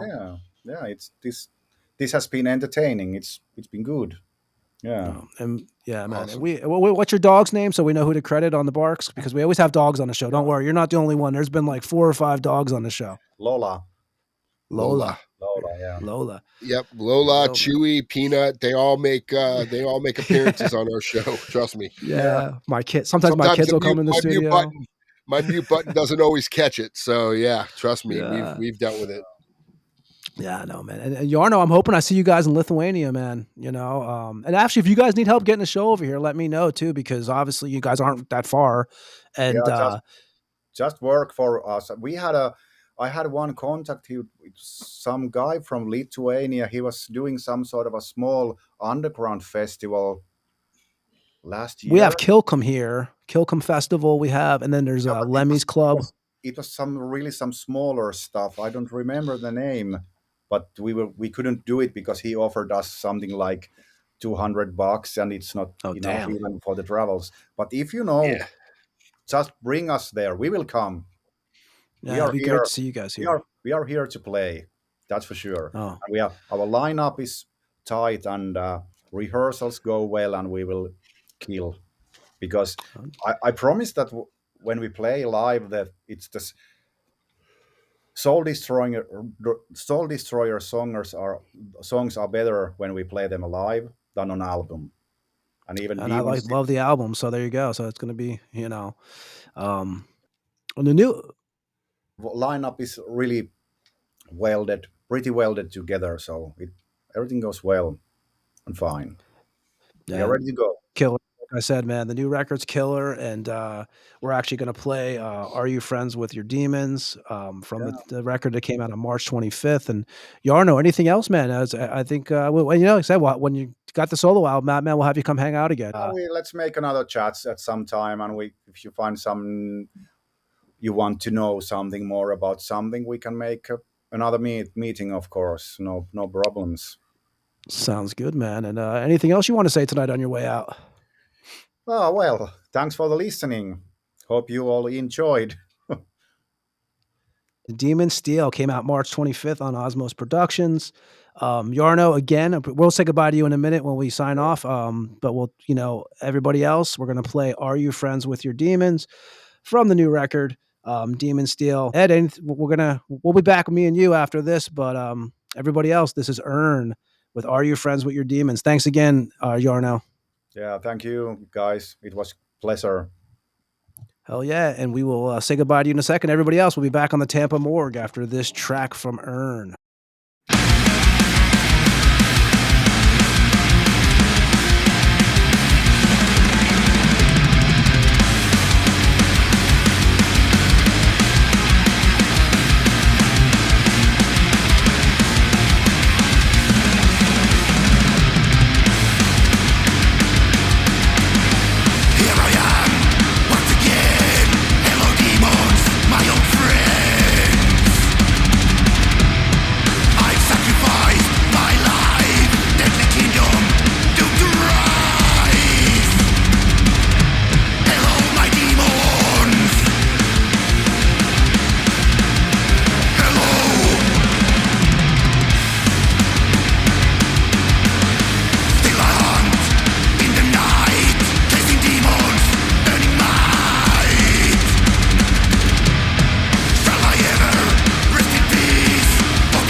And that was Urn with Are You Friends with Your Demons from the new record that came out on Osmos Productions.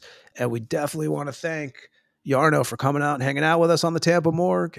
Great conversation, a lot of history, basically the Urn story. And for me, who's an Urn fan and has been for many years, it's nice to, I always like, what's one thing about this show? I always say to Ed, I'm like, well, basically it's a kind of selfish thing I do because I kind of trying to find out shit that I've wondered for years. And I can always, when we have some of these guys on, we can basically pick through the liner notes, pick through the stuff that we wanted answered that we never had answered. So anybody, again, Urn from Finland, killer band. The Demon Steel record is awesome. So definitely check it out. He puts out the Graves record. We'll have him back on, I'm sure. And we'll play some Graves on here.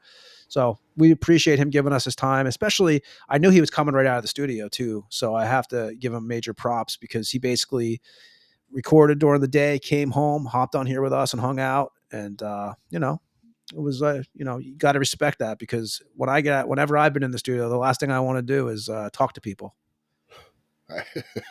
Yeah. I just want to go home and be away from everybody. Yeah. So, it's, but he did seem to enjoy himself.